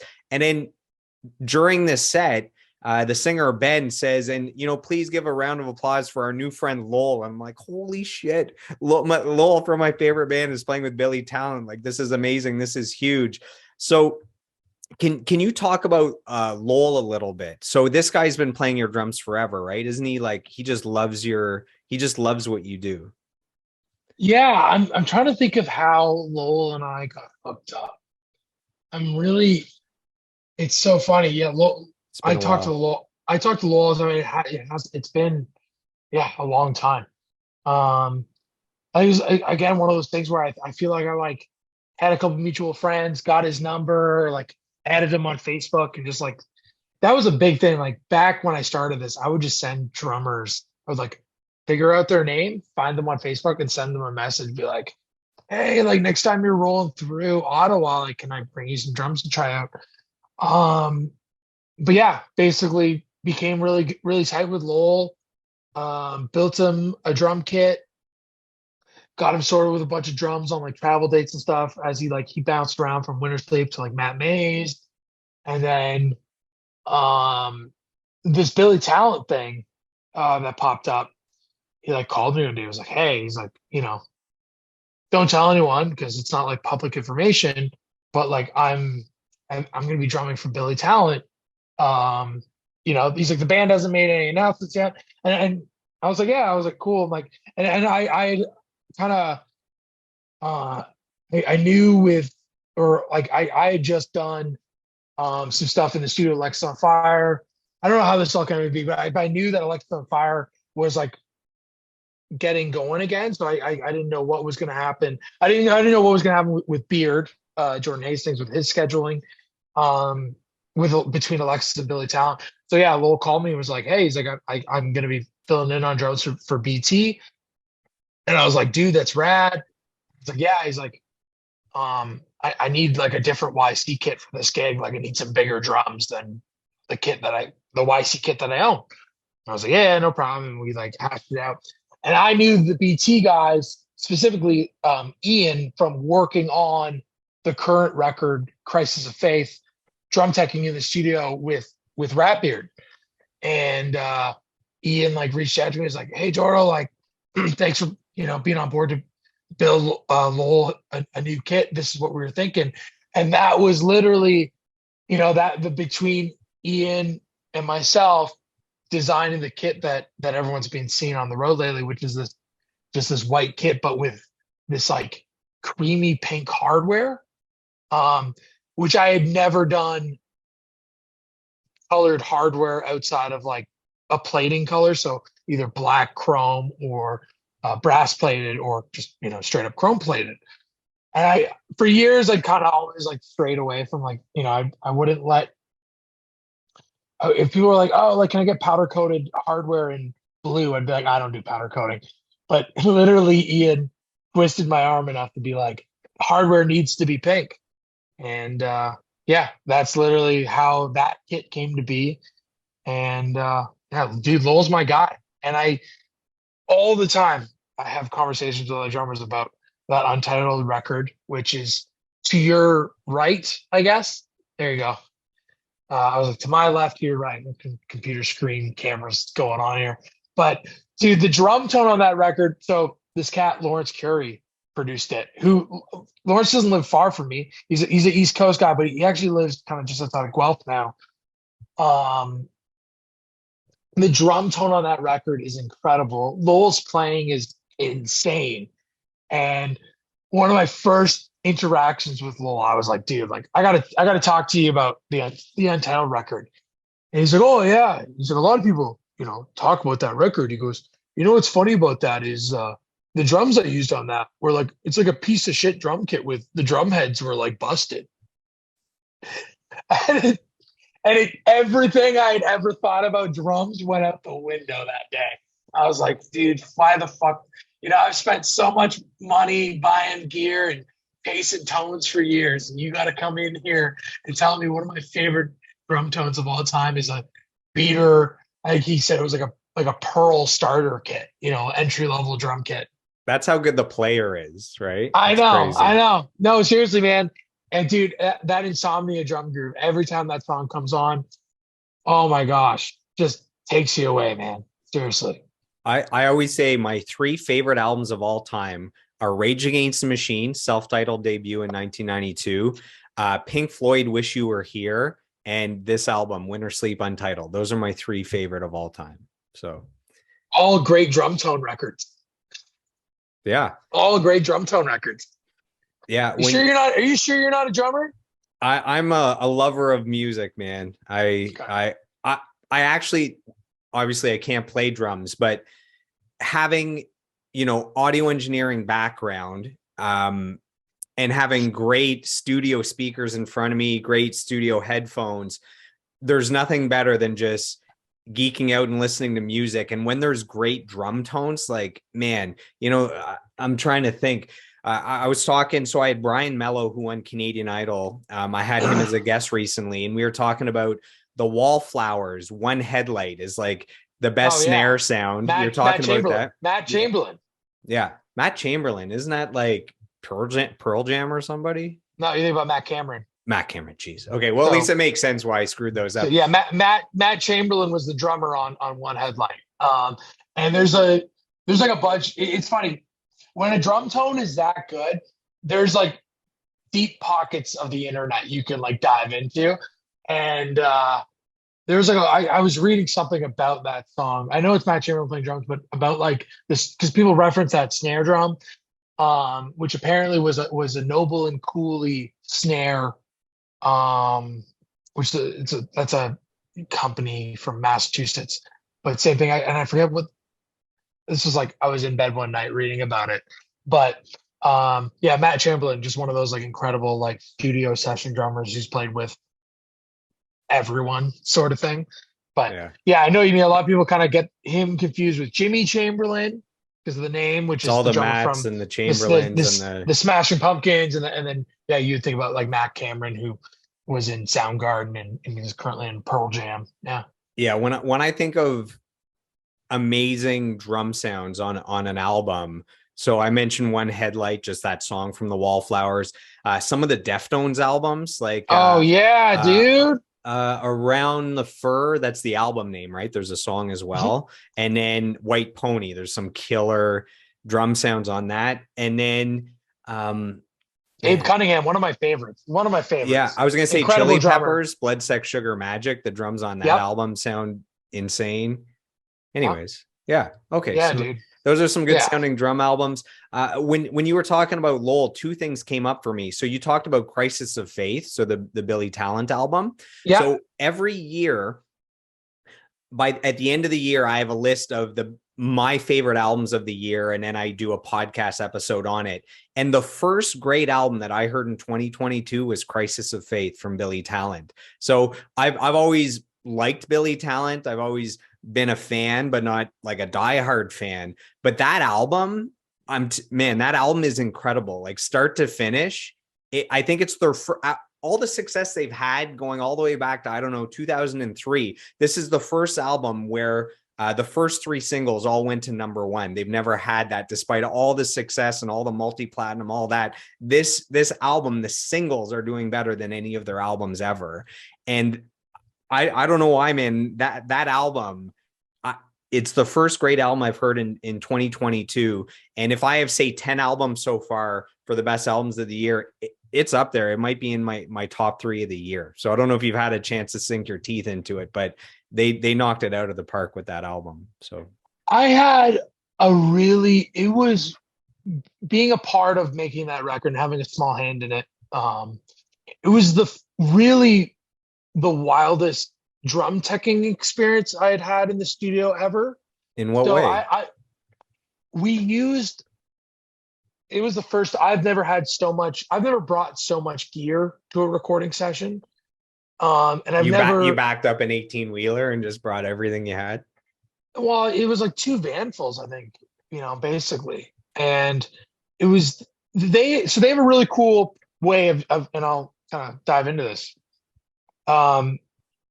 Ian, the guitar player, is an absolute freak about, like, when it comes to tones, not just guitar tone, but also drum tones. Like, he's such a talented dude and has an amazing ear. And it was my first, I've been a part of many, many records, and it is by far the one that stands out for me, where the people involved in making it, so Ian, Eric Ratz, who I've worked on plenty of records at this point with, Kenny Luong, and then of course Beard, the drummer. Everyone was so into like the nerdiness of the drums, where the way we did it, where usually with a band, budgets are a lot smaller these days than what they were in the 90s and the 80s. So you typically, you record drums. If it's a kind of a bigger act, for a whole record, you would record drums kind of in maybe 3 to 5 days. Well, the way these cats do it is they do one drum track a day. So every day I would show up and it'd be like, okay, like, here's the song we're doing today. This is what we're thinking. And it'd show me references. And we would basically line up like, however many, 20 different snare drums. And they'd have me go in there and hit each snare drum. And we would spend like 3 hours going through all these snare drums. And then, they might be like, okay, well, we like that one, but can you, tune it down a little bit? Okay, try it again. Cool. And then from there, we'd move on to cymbals and so on and so forth, spend basically all these, 6 hours trying to figure out the drum tone for the song. And then Beard would come in, bang out, 10 takes, and they would just pick the best one. And that was it, So it was like, however, maybe an hour and a half of drumming for the 6 hours we chased tones for. I had never been a part of a record that focused on the actual tone of the drums so much. And it was just something, it was such a cool experience. And everyone who was involved was very flattering with their comments to me and the work that I did.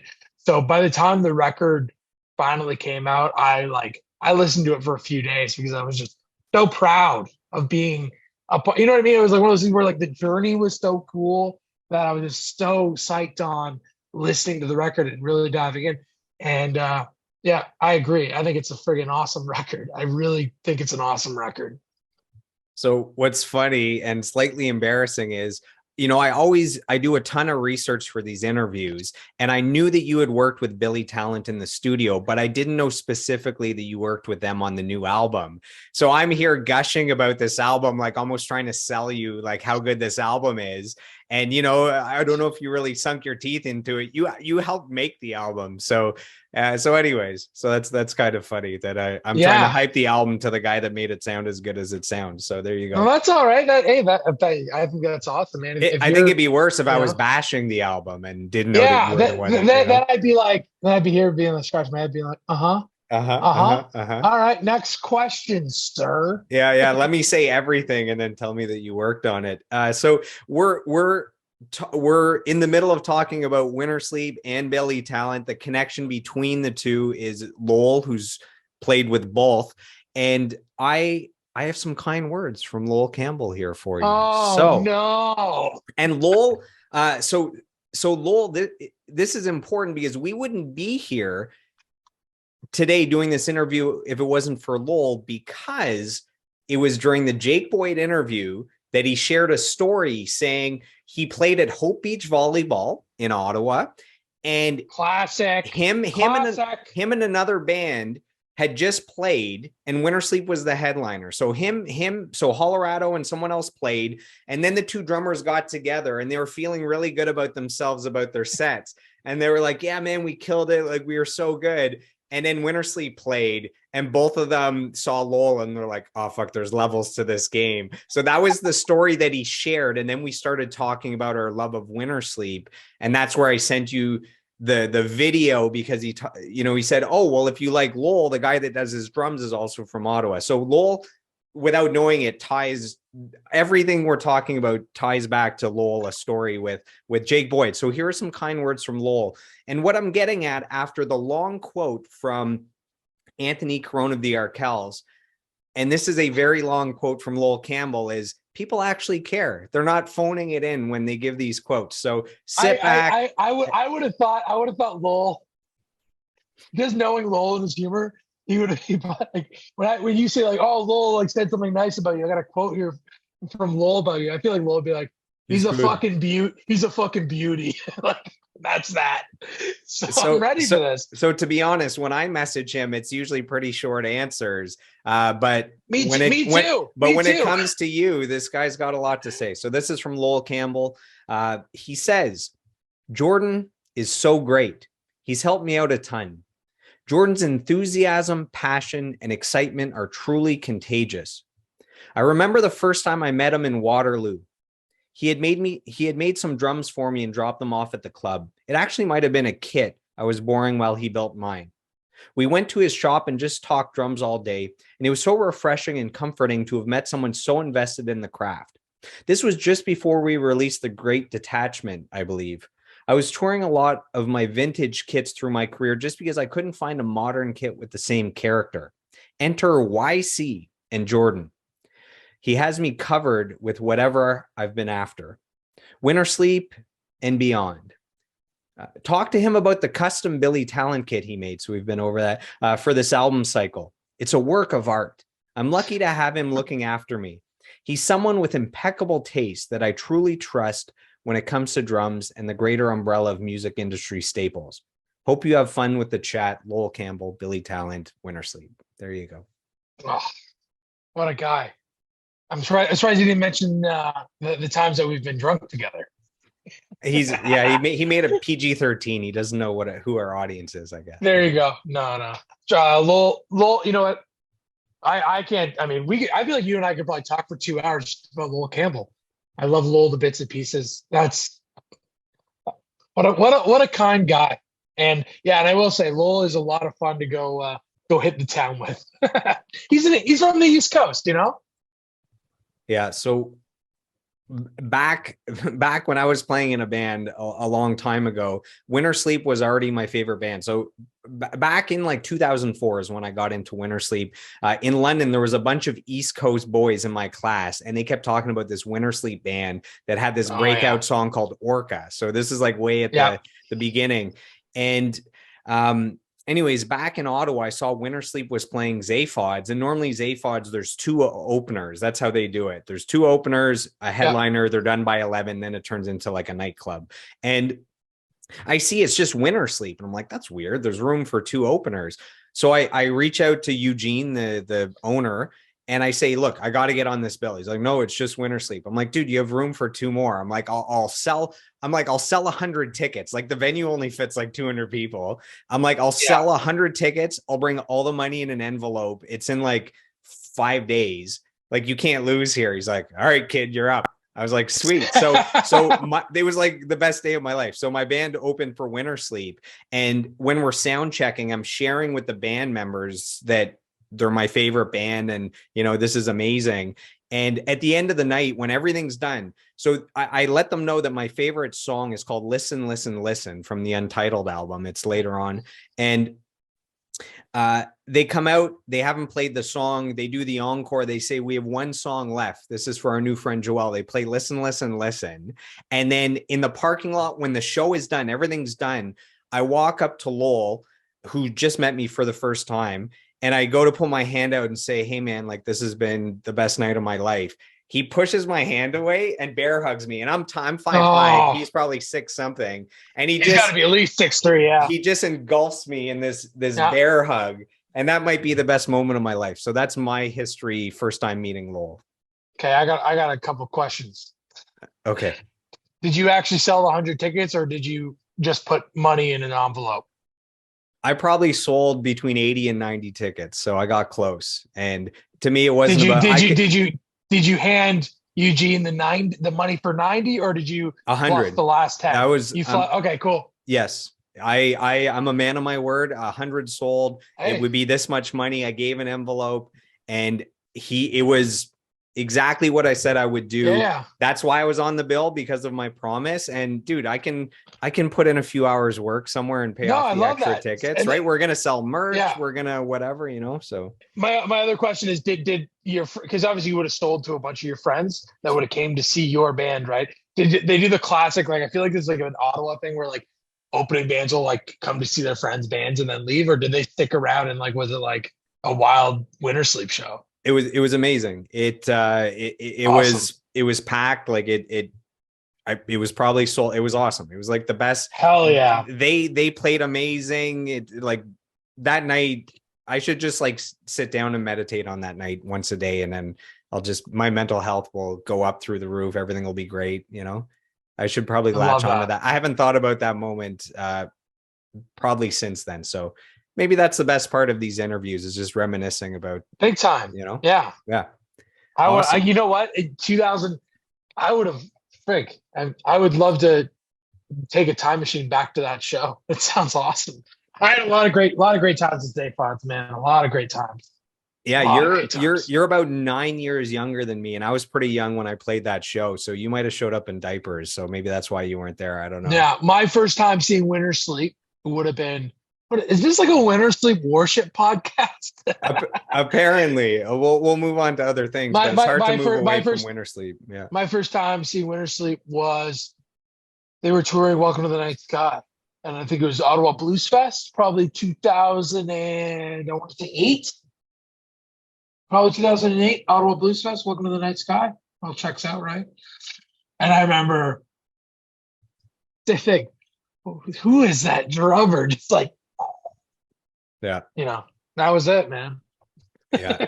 So we'll transition out of Winter Sleep and Billy Talent. We'll move into the Arkells real quick. Even though we've talked about them a lot, and you did mention that, you wouldn't be where you are today without them. Can you share the story? So I don't know if this is true or not, but this is what I've heard. This is the lore when it comes to you and the Arkells, is that you were like this 19-year-old kid. You show up at, I don't know, an Arkells show or anyway, somewhere where their drummer Tim was, and you presented him with, I don't know, a snare or a drum kit. Yeah. And apparently he's never played any other drums but yours since then. Can you say if this is true or not? And if you can give details into that story? I think this is like a Max thing from just like him saying it on stage a couple of times, where I think the story's kind of gotten twisted. So here is what actually happened. I don't know if we should like demystify this, because this is like,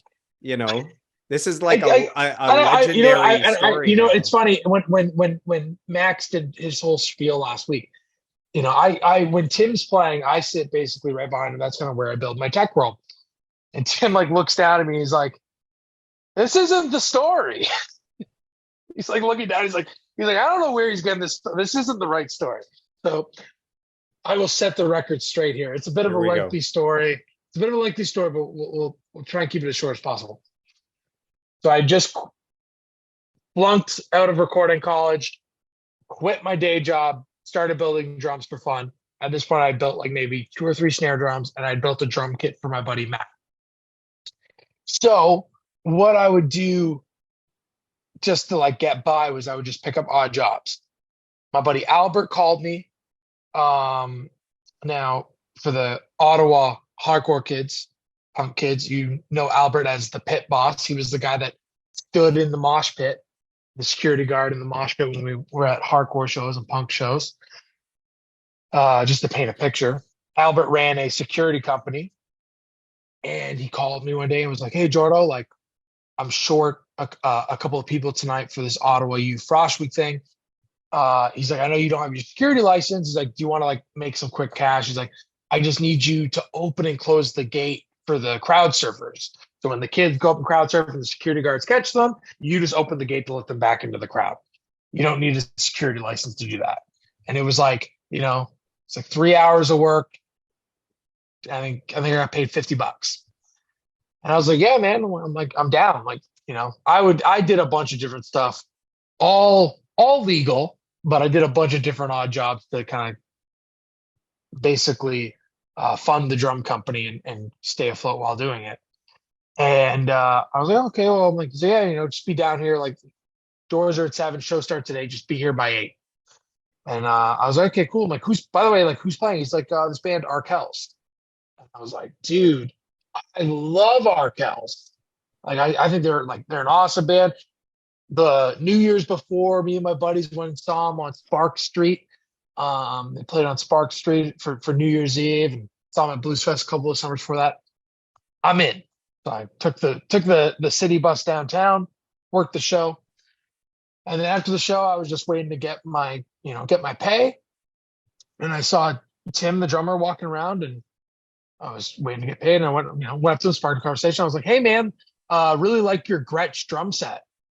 And he looked at me. He was like, "How do you know it's a Gretsch kit?" He's like, "There's no logo on the front bass drum head. Like, I just have like a plain white bass drum head on the front."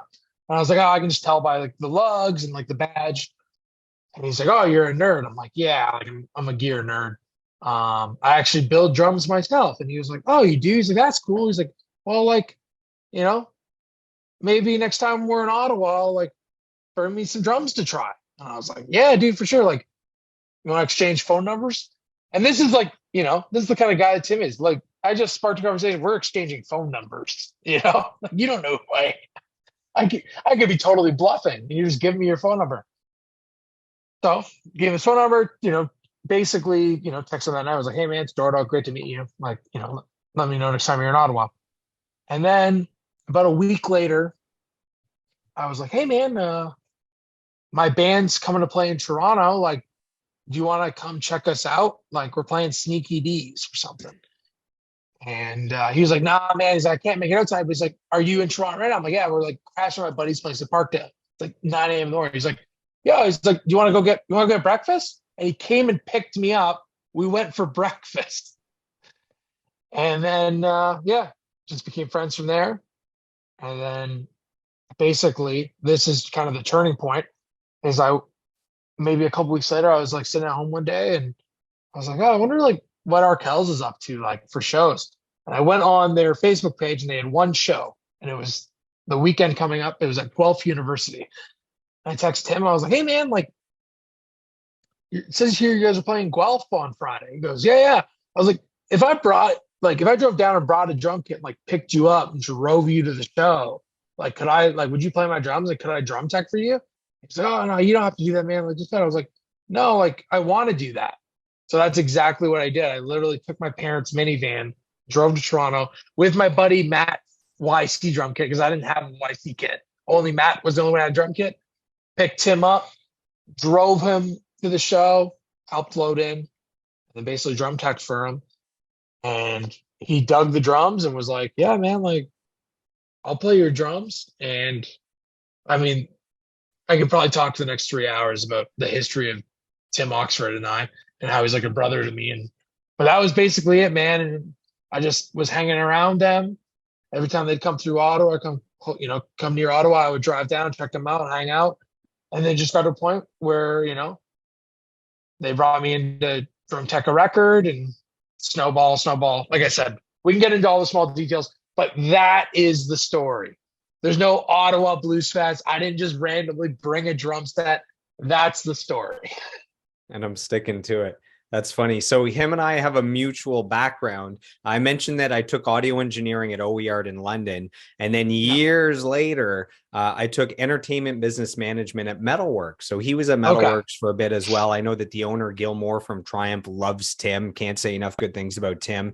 And isn't it amazing how wild their success has been over the last, say, 15 years. You mentioned Sneaky D's, and now they're playing the rally that they set up their own show in Hamilton. There's like 27,000 people. I've said it a few times on the podcast. There's only one band that has had a bigger show in Hamilton history, and it's Pink Floyd. So there's Pink Floyd in Hamilton, and there's the Arkells in Hamilton. No band has had bigger shows in Hamilton. Well, hold on a second, though. Hold on a second. Did the old Ivor Wind fit more than Tim Hortons Field currently does? Is that why the Pink Floyd show would have been bigger? Because I would have thought that maybe the Arkells show was actually bigger than the Pink Floyd show. Maybe so not this rally where there was 27,000. The one they did before that had, say, 25,000. Back at least at the 25,000, I had seen online that the only bigger show than that was Pink Floyd. Maybe 27,000 is now bigger than the Pink Floyd one. I'm just curious. I don't really care for the fact. You know what I mean? Like, but I'm like, whatever. I'm saying, I'm just curious. I'm like, we should fact check that just for fun, just to see if that is the case. Because I don't know the old Iverwin stadium fit, but yeah. Well, either way, there's Pink Floyd and the Arkells for as big as you can get playing shows. It's so cool. That's gotta be cool too. It's like, oh yeah, here's this city. Like, it's a pretty large city, and it's your band and Pink Floyd. Like, that's fucking rad, right? Like, oh my gosh, it's unbelievable. And they're playing the Scotiabank Arena in Toronto, sells out. Yeah. Like it's man, I saw them. I was on the same bill as them at Scene Music Fest in St. Catharines. Oh, hell yeah, dude.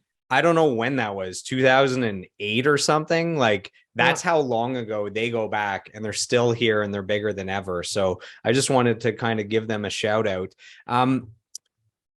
We've been talking a little bit about the studio stuff. Now you're talking about being with Billy Talent in the studio, a little bit stuff with Arkells in the studio. I have a quote here from someone that has a little experience with you in the studio. So this is Alf Annabellini of Envy of None. Up here, so behind me, there's the cover of the album. So Envy of None is the new super group with Rush guitarist Alex Lifeson. And Alf isn't just in an amazing super group. He's an amazing engineer, producer, mixer. He worked with DMX, Tea Party, Nelly Furtado, all these guys. And this is what he has to say. I have to fact check that you know what you're doing in the studio and drum teching. Sure, yeah. So I appreciate this. I appreciate that know you. So Alf says, I've only done one recording session with him, but it was great. He was incredibly professional, and he had the drum kit dialed in. I know that if he's working on the session or the recorded live gig, the mix is going to be really smooth and the drum sounds will be amazing. That's from Alf Annabellini. What a beauty. What a beauty. Alf's such a nice guy, man. And you're right. And just such a talented dude, Oh, he's awesome. So we had talked about the list of endorsees on your website that you let us know what that means. Studio clients, Billy Talent, Metric, Monster Truck, City in Color, Arkells, Alexisonfire, Glorious Sons, Metric, July Talk, Big Wreck, Silverstein. There's probably a lot more, but that's wild. When you see that list, even though you were there, you did the work, when you see that list from afar, that's like a greatest hits list of like Canada's best. Do you ever go like, holy shit, I can't believe I've accomplished that? Like, you deserve it. You've developed the skills, you've put in the work, but just seeing the list randomly, like if that was on a Wikipedia page, you'd be like, damn, that guy's done some pretty cool stuff. I'm really proud of it. I will say that. Some of those bands, there was like, there was a period in my life where I was quite young for a few of those where, dude, I was like sleeping in my van while those records were being made, or like couch surfing around Toronto. So like, I'm really proud whenever I like even just hearing you name all those, I'm like, fuck, like, sorry, pardon my language. Am I allowed to curse? I should have asked from the start. Yeah. I dropped a few F-bombs already. Okay. I think. It's the French Canadian in me. But I try not to. I don't like kind of. I don't like being nostalgic. I don't like really thinking too hard of my past, because I find it just ends up kind of like, I don't know, makes me feel a little anxious. I don't know if that's just me. I feel like there's got to be other people who probably feel this way, but like I try not to focus on the past, because I always want to be driving forward and moving forward. So, it's one of those things where it's like I'm proud of those, and it's sorry, I'm trying to if you had put that list in front of me at the age of, I don't know, 15, 16, I would have probably had a heart attack. And I mean, I probably would have really had a heart attack, when I flunked out of recording school. If, you'd show up one day and be like, this is what you're going to, 10 years from now, this will be who you've worked with. I'd be like, I grew up with all these bands. I'm a fan of all of these bands, it's kind of wild. And, yeah, I'm really proud, but I try not to think too much about it and what I've done. And I hope this doesn't sound like self-centered as hell. I'm just like, I'm so focused on like just continuing to move forward and keep progressing, because I feel like if I don't do that, I feel like I always explain to people, I'm like, it's kind of like a train, right? It takes a minute for a train to get up to speed, but once a train gets up to speed, it goes really, really fast. And then it takes a minute for it to slow down. But once you slow that train down, it takes a decent amount of time for it to get back up to speed again, right? And that's kind of how I've always told people. That's how I've always operated, since I became self-employed and started doing my own thing when I was 18. It's like I run it like a freight train, and I just don't stop. I just keep going, man. And that's literally it. Yeah, that's momentum. In the business world, they talk about momentum. Momentum is a real thing. And if you lose momentum, it's like you said, I think, what is it? You're talking about a train. With a plane, apparently they use whatever percentage of their gas just on the takeoff, that it's so hard to take off. But once they're up, they're basically just coasting the rest of the way. It's the same thing. It's so, once you're at a dead stop, it's so hard to find momentum again in business, in any venture. So that it makes complete sense what you're saying about just keep going, man. Just keep going, right? Ride the wave. Okay. Yeah, that's exactly it. So, and it's funny. I tell people all the time, I'm like, I wish I went to business school. I mean, I guess it's never too late, right? I guess I could go to business school. I don't have the time to go to business school now, at least how things are going. But I was still, I'm like, I wish I went to business. I'm like, I don't know how to run a business. I've just been running a business. Well, as you keep going, as you're more successful, you've already mentioned you've hired someone full-time, you have someone part-time. As you're having more success, as the profits come in, that's where you hire an accountant and a lawyer and a bit, you those things will come as it's required with the success of the company. For sure. You said you prefer to look forward, to look towards the future. So if all goes well, where do you see your company, so YC Drum Company, in let's say 5 years? Like, do you have a vision for the future 5 years from now? People have asked me this question forever, because it's a good question. And I've kind of given the same answer every time, where I'm like, I don't know where my drum company's going to be next week, and that's just the God honest truth. Like, it's I'm a pretty high strung individual. I don't know if you catch that from talking to me. Um, I'm quite anxious. It's You mentioned at 12 years y- old, I'd be meeting an yeah, anxious kid. So this has been a yeah. lifelong thing. I'm constantly worried about everything falling apart. Um, I think that's one of the factors that kind of drives me and pushes me to work so hard is because I'm just so worried of failing. Where I just don't know because my only goal is to just be able to do this tomorrow and to be able to do it the day after that and the day after that. That's my goal. That's all. My goal has always just been to do the next thing the next day. And, you know, I don't know if that's a good way to run a business. I don't know if that's a good way to live your life, but that's just I just that's always just that's been it. That's the goal. The goal is to just wake up. I'm gonna go to bed tonight and I'm gonna wake up tomorrow, hopefully, and do the thing that I love. And then I'm gonna go to bed. You know what I mean? And just Hmm. on and on and on and on and on. And this, when all of this, I've always told, I've told myself this, I've told other people this when this whole thing becomes a drag and I'm not enjoying it anymore, I'm not going to do it anymore. I'm just going to go do something else, you know, because ultimately, what's the point of doing something if you don't enjoy it? Like I don't know. I understand, and I'm not saying it's all daisies over here. There's good days and bad days, of course. And it's tough being self-employed running your own business. But the moment like it truly becomes something you don't want to do, why do it? It's like life's too short for that. Way too short for that. Like get up and do what you want to do. And people ask me all the time, they're like, well, like, what would you say to like someone who's, someone who's younger than you who wants to do their own thing? It's like, or has a dream. Like, go do it. Like, fuck what your English teacher's telling you in the 10th grade. They're not gonna, you know, they don't know you. Go do what you want to do, man.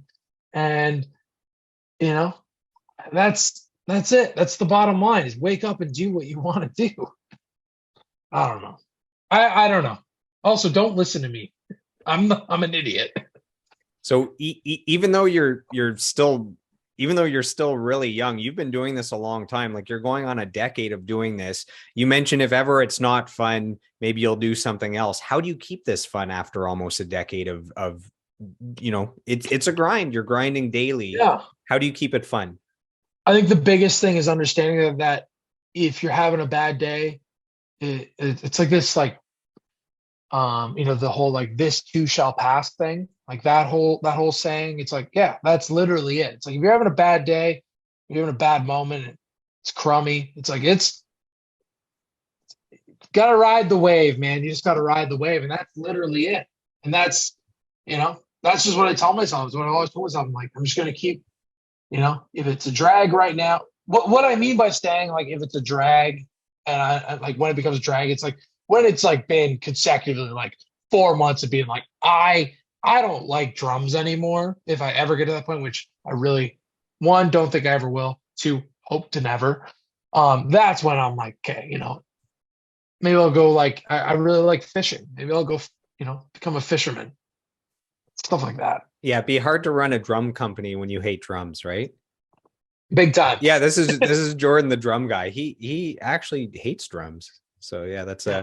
that's a tough sell. So if I rephrase the question of do you have a vision for where you'd like the company to be in 5 years? If I rephrase that to, do you have any bucket list items for what you do? So for example, maybe it's, if you think Danny Carey from Tool is like the drummer of all drummers, it would be, doing a Tool tour as the drum tech, or, creating a drum kit that Danny Carey from Tool plays for the next album. Like, is there any kind of one big dream or bucket list item maybe in that field?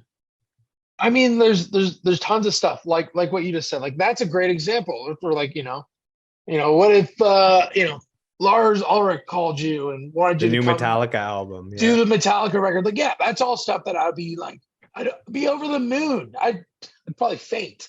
But I like the main things that keep me busy right now between the business and like working with Arkells and going on the road with Alexisonfire and like it looks like it's gonna be a pretty busy year for City and Color.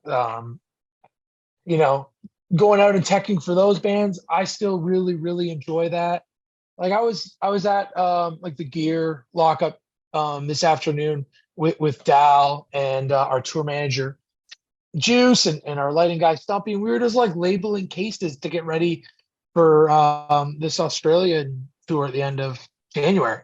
And like, dude, I had a ball. We were just chirping each other, having a laugh. It's like that's fine with me. Like that's like I'm cool with that. I don't need to really think beyond that or bigger than that because I don't know. If you had told 15, if you told 9 to 18-year-old, sorry, 9 to 27-year-old Jordan that he'd be hanging out with Dallas Green labeling road cases, like probably would freak out a little. But that's the thing. It's like I'm like, it's so simple, right? Because that's my job is to work with this band, work with that band. But ultimately, it's like that's the goal. That's the dream. Is whatever is the next gig. That's my dream. Because there's things I again, if I didn't enjoy it, I wouldn't do it.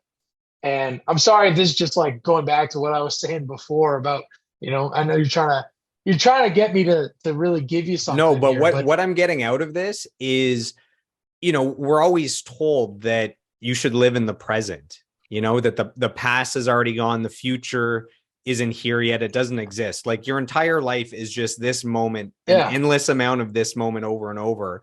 So what I get out of this is that you're just focused on the present. You're enjoying the moment. You don't take it for granted.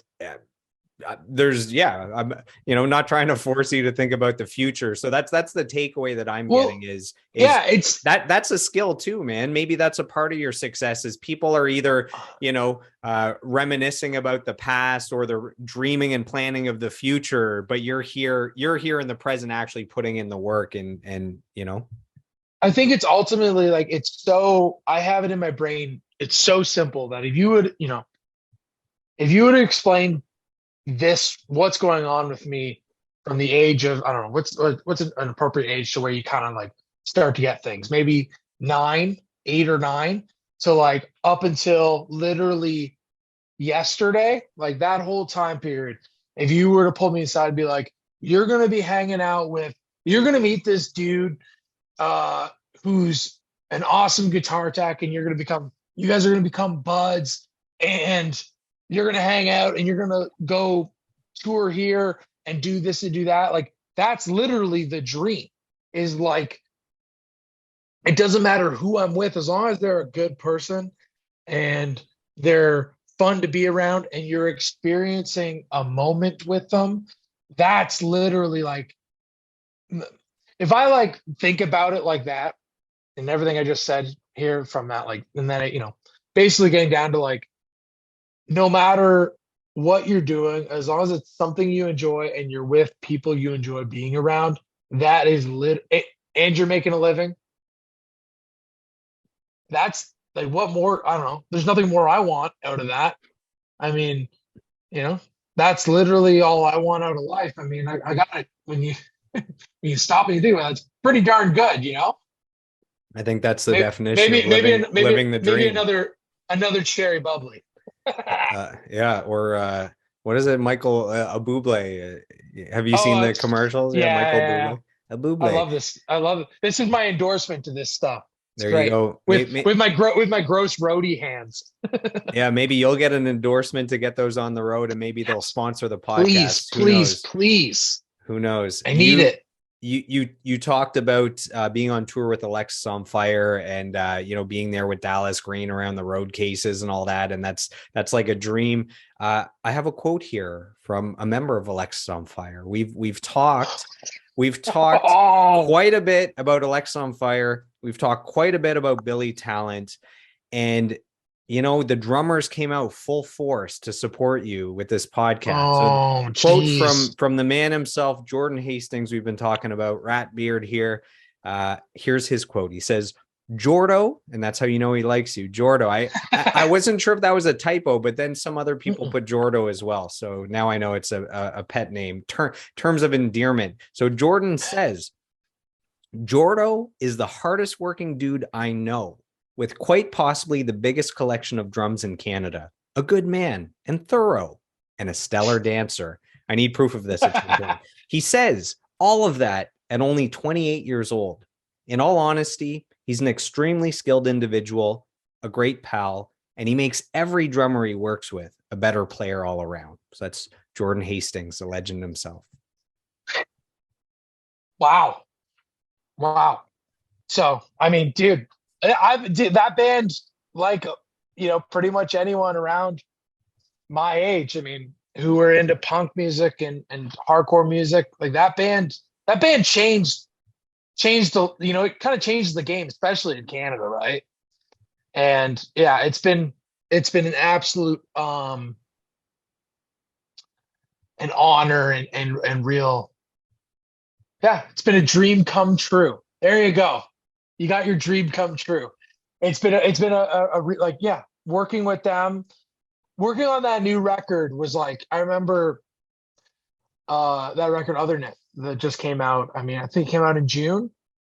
Recording that record, I was like driving home every night from the studio. The studio was about an hour and 15 minutes from my apartment. I would drive home every night, and like my fiance Emily knew how much Alexisonfire meant to me. Come through the door like 10 o'clock, and Emily would be like, how was it? Like, she's freaking out, be like, tell me all about it. And I'm like, it was insane. Oh my gosh, these tunes and the drum parts, it's wild, And then like fast forward a year later, I got the email being like, hey, we need a drum tech. We want you to be our drum tech on the road. And I was like, yeah, sure. Send me the calendar. Send me location. You're kind of like, what's going on here? And dude, touring with those guys, and they keep, the company they keep is really good people. And that's what I've really loved about touring with them. I could say the world about the guys in the band. But the biggest thing I take away from all of those dudes is they keep really, really amazing, hardworking, talented, beautiful people around with them. And the people that work for them, that work with them. I can't say enough good things. Seriously, I could probably we probably do a 3-hour podcast on me talking about every person that works with Alexisonfire and how amazing they are. But that's the truth. And wow, Beardo, what a fucking beauty that guy. There is some proof on the internet of me being a pretty good dancer. That's funny that he would say that. That's awesome. What's awesome is I mentioned that I have my best albums of the year every year, and we already had Crisis of Faith, which you were a part of, and I have Alexisonfire's Otherness. So you've done two of what I believe to be the best albums of 2022. Maybe you did more. We'll have to check my full list. Maybe you have other credits on there. We'll see. Yeah. Okay. I mean, yeah, dude. Oh, you're having quite the year. That's pretty amazing. So you talked about Alexisonfire. You get the call to go on tour with them. This is as a drum tech. So for our listeners that maybe don't know the music industry that well, various roles, can you explain quickly what is the role of a drum tech for a concert or a tour? I am basically, the way I simplify this for people, and usually it goes over pretty well when I say it like this, I'm basically the caddy of the drummer. So I'm kind of I'm the guy that sets up the drums and does all the maintenance. Basically, I'm like, hey, I'm here to make sure that you have the best possible show you can have.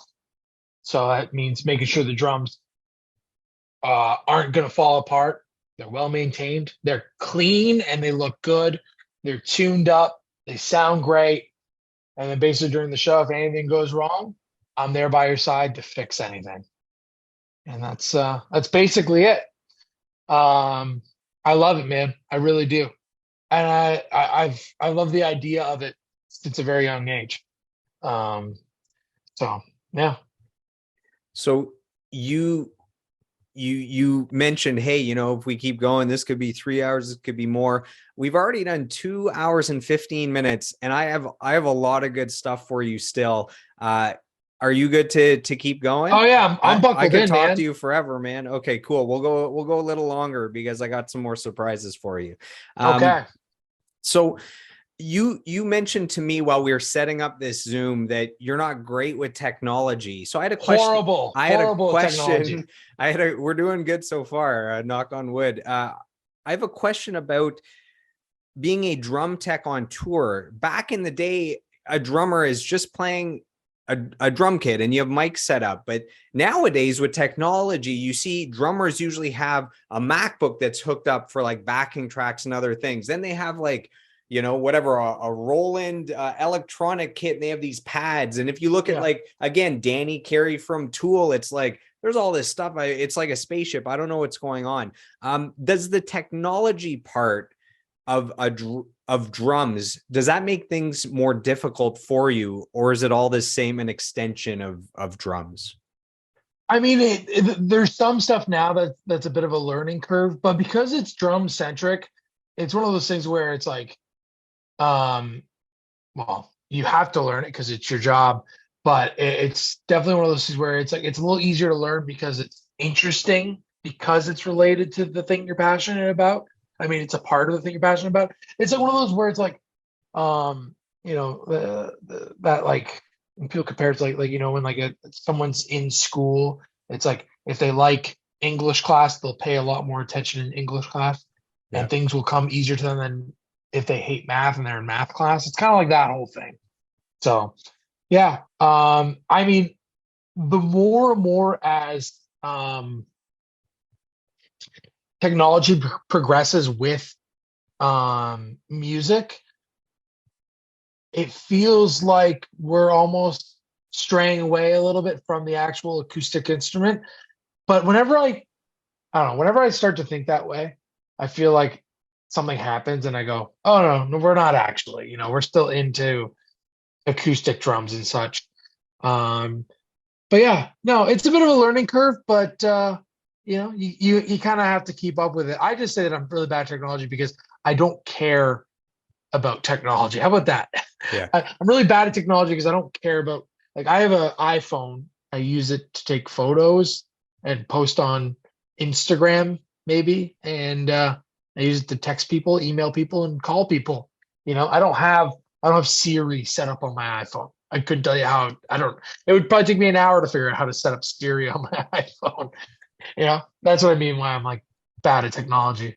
If you end up teching for a drummer that does have more technology stuff that needs to be set up or used, do they tend to help you out? Where say Tim from the Arkells has, I don't know, an electronic thing, all this stuff, does he normally go, hey, here, I want to show you, this is what this is? Like, are they there kind of like, you're there to make sure they sound great? Are they there as well to make your job as easy as possible, like you're a team? Sometimes that happens. Sometimes it's like Figure just it if you're out. rolling into a gig, it's kind of like you gotta hit the Google and figure it out. My interactions with the cats that I've worked with have all been great. They're all like, they're not like rock star dudes. They're not like, oh, like if you can't figure it out, like you're getting fired. Like I've never had that happen. But I'm sure there are, gigs where you can't go talk to the drummer. I don't know who that would be, but I'm sure there are. But yeah, all my experiences have been pretty good. And I mean, a lot of the technology too, with this sort of thing is so new that a lot of the drummers don't even know. They're kind of just like, hey, I talked to this person. They said this would help me do this. Can you try and figure it out for me? Yeah, no problem. You got it, boss. So outside of Alexisonfire and the Arkells, you also drum tech for Finger 11 and Silverstein. I had Alf Annabellini. He verified your prowess in the studio earlier, and I have someone now that can verify your prowess as a drum tech. So Here we go. this guy has worked with three of those bands we named: Finger 11, Arkells, and Silverstein. So this is from Bruce Nickel, who is the bass player for Idle Sons. I was a fan of Idle Sons long before I knew of Bruce Nickel on the stage tech stuff. So this is what Bruce has to say. Jordan is by far one of the most hardworking, genuine, honest, and downright fun people to tour with. The only thing that sucks about working with Jordan is having to know that even before the show starts, he's going to outwork you. One of the best drum techs out there and one of the best people out there, Bruce Nickel. There you go. Yeah, well, I mean, Bruce could take that and shove it because he's the hardest working guy that I know. And I'll tell you this, there's about 100 people behind me that'll literally say the same thing. Brucey, there's a guy that I can't believe he would say that about me, because I feel that way about him. Like, he's one of those dudes that is just, he's such a road dog, and he's so passionate, and he's the nicest guy to be around. You could be having the worst day of your life, and you go talk to Bruce Nickel for 5 minutes on the road, and you're instantly doing a lot better, And that guy outworks everyone. So I don't know where he's. I don't real recognizes real. That's what's going on. Yeah, but I mean, I don't know, man. Bruce Nickel's a lot. I don't know. Bruce Nickel is the pinnacle of hardworking road dog in my eyes. Absolutely. I met him way back in the day when he was in Idle Sons, because I was a fan. Yeah. So I went to a few shows, but years later, so I was at Metalworks for 7 years. I worked there, and he was at Metalworks a bit at the production company. And then one year I was working the Junos, and Bruce was there working with Justin Nozuka. So I think that's the very start of his tech career. Doing the live stuff was, I think his big break was with Justin Nozuka. So I go way back with Bruce, and he's a beauty. He's amazing. Yeah. What a beauty. Oh, what a guy. So Silverstein has come up quite a bit in the interview so far as well. How did you start to work with them? Is there a story there? What's the connection with those guys? You mentioned the drummer is Paul Kohler? Yeah. Kohler. Okay. Yeah. So that was a weird one, because I was a fan of that band when growing up. Pardon me. Sorry. A little you're all jacked up on three Bublés of the Bublé. Yeah. He sent me like a Facebook message one day. It was like, "Hey man, we're going to record our new record." Or it was like a new single. They were like trying out a producer or studio or something. I can't remember exactly. He said, "We heard you're the guy for drums. Like, do you come tech the drums?" I was like, "Yeah." So I did that. I think it was a single. Met him, tech for him for the day in the studio, and it went off, went really well. And then I feel like a couple months later, got the call to come do the whole record. And then I feel like that was probably, I want to say 7 years ago. And I've drum teched 4 of their records now, 3 of their records. And now it's at a point where they've started hiring me, because I guess the dudes in the band, and obviously Paul, the drummer, they like me. I like them. They're all really nice guys. I have a lot of fun whenever I'm hanging out with them. But they're trying to get me to come on the road with them, which I just did a few shows with them, which was awesome. And I've done a couple shows in the past, and they're trying to get me to come out on the road with them this year a little bit. But I think I'm sadly already too busy. I don't think I could take them on, take on the dates they want me to do. That band tours a lot. They tour a lot. They are like 20-year veteran road dogs, But yeah, I love those guys to bits and pieces, and they've always treated me very, very well. And yeah, just a bunch of beauties. I mentioned that I saw the Arkells way back at Scene Fest in 2008, 2009. That same bill, Silverstein was on that bill to show how far everyone goes back and the success they have No now. way. So since then, and like Lights was on the bill then, and Hail the Villain, like it was a crazy lineup. Oh my God. And since then, I saw Silverstein in Montreal with Hawthorne Heights. They've gone on to sell over. So Silverstein has gone on to sell over 1 million albums. Like it's wild the success they've had. And aren't they I like, didn't know that. That's wild. Yeah. Globally, they've sold over 1 million albums. Aren't they like Burlington boys? Like they're GTA local. Yeah. Burlington, dude. Burlington and Oakville. Yeah. And Paul the drummer still lives in Burlington. I think everyone else is kind of spaced around the GTA now, but Paul the drummer, I don't think he ever left Burlington. I think his thing with Burlington is like how I am with Nepean. You know what I mean? Like really, really proud to be from there. And what'll make for a good segue in a little bit is with Burlington, we'll probably end this talking about Finger 11, also from Burlington, the live album, live DVD that was just filmed and recorded in Ottawa and Toronto. We'll end with that in a bit. So that'll be the Burlington segue in a second. But to wrap up with Silverstein, we were just saying how two of my greatest albums of 2022 you've been a part of. And I just made a connection now that in 2020, their album, A Beautiful Place to Drown, I had on my list of best albums. Is that one of the albums that you were a part of with the studio? Yeah, I was. You are all over my best albums every year. I was just doing number 3 because I was like, is there a new record on this year's roundup?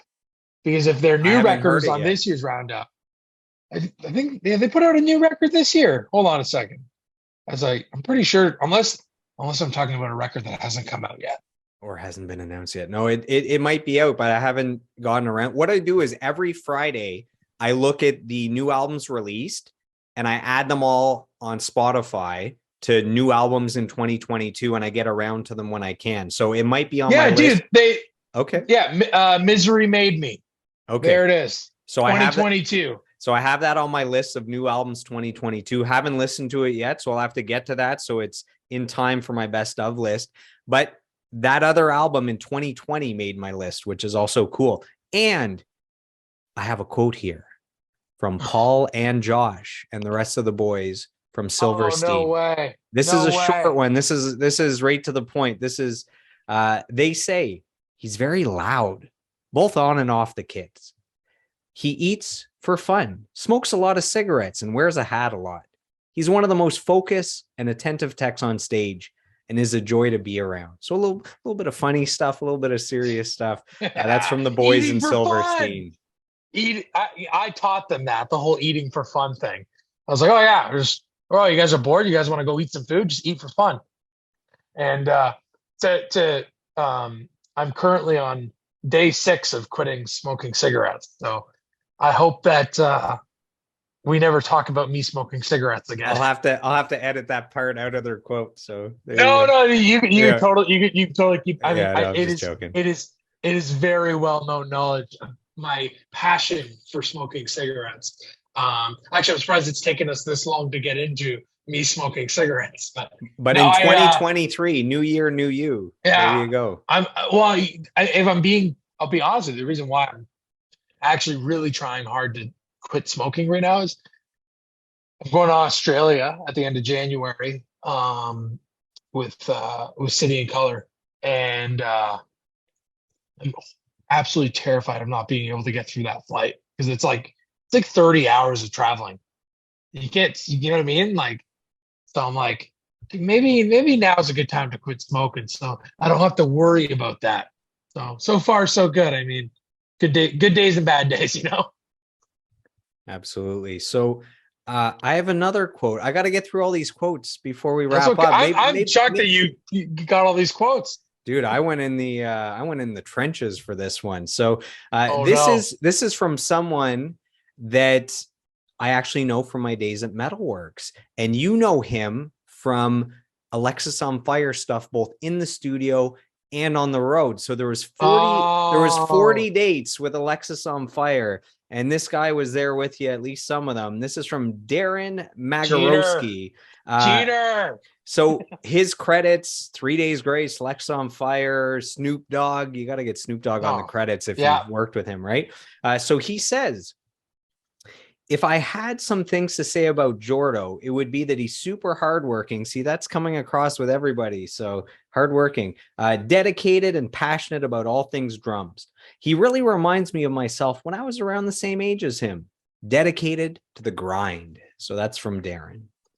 Cheater. He's a beauty. Dude, that guy is not only an absolute pleasure to work with in the studio, but touring with that guy. What I love about Jeter on the road, and of course, it's the truth. He's a hardworking guy, and he knows a lot, dude. He's like a fountain of knowledge. But what I love about touring with Jeter is Jeter's always down to do stuff. He's always down to go try a food spot. He's always down to go check out a tourist attraction. He's always down to go have a couple of drinks at a bar. Like he's the best, man. He's the best. I was thinking about him earlier today. I found I'd open his road case to see if there was anything in there today. And there's still some stuff in there. He's got a little Lemmy doll. Fucking beauty. That's awesome. So let's do the Burlington segue into Finger 11. Okay. So Finger 11 just played shows in both Toronto and Ottawa back to back. They're recording a live greatest hits album / DVD. As soon as I found out, I bought tickets to the Ottawa show. So I was there, and I guess I have a few questions about that show. Is there anything different about drum teching for a concert that is going to be filmed and recorded? Does that change anything? More pressure? No, for me personally, I and that's why they brought me on. So I don't usually tour with Finger 11. I kind of only do their bigger shows and their studio stuff. Kind of like when they meet them, they really, because obviously the more and more people you bring on the road, the more money it costs, right? And Steve Moe, their drummer, who's been a friend for many years now. I got to know Steve from actually drum teching in the studio with bands that he's producing. They brought me to Figure 11 and stuff. And he basically reached out like a few weeks before those shows and was like, hey, we want the drums to they're being recorded. We need them to sound as best as possible. Like, are you available to do these 2 shows? And I was. And it wasn't any added pressure to me because my goal every day, no matter what band I'm with, is to make the drums sound as good as possible, especially in this day and age when everyone has one of these, right? All just one person on the internet being like, oh, those drums sounded like crap. It's like, that's embarrassing, man. When you're like, you want the drums to sound as best as possible every day. So yeah, it wasn't any different. And I didn't feel any added pressure because you do it enough and you do it so much and you just want it to be the best. You want people to, again, going back to the whole, never got the compliment of someone being like, you're a good drummer. Never got that. Always got the, dude, your drums sound sick.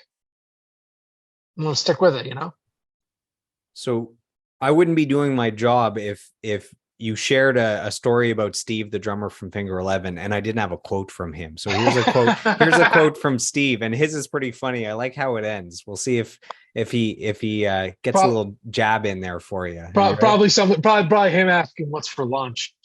Maybe. So this is what Steve says. He says, Jordan is the man.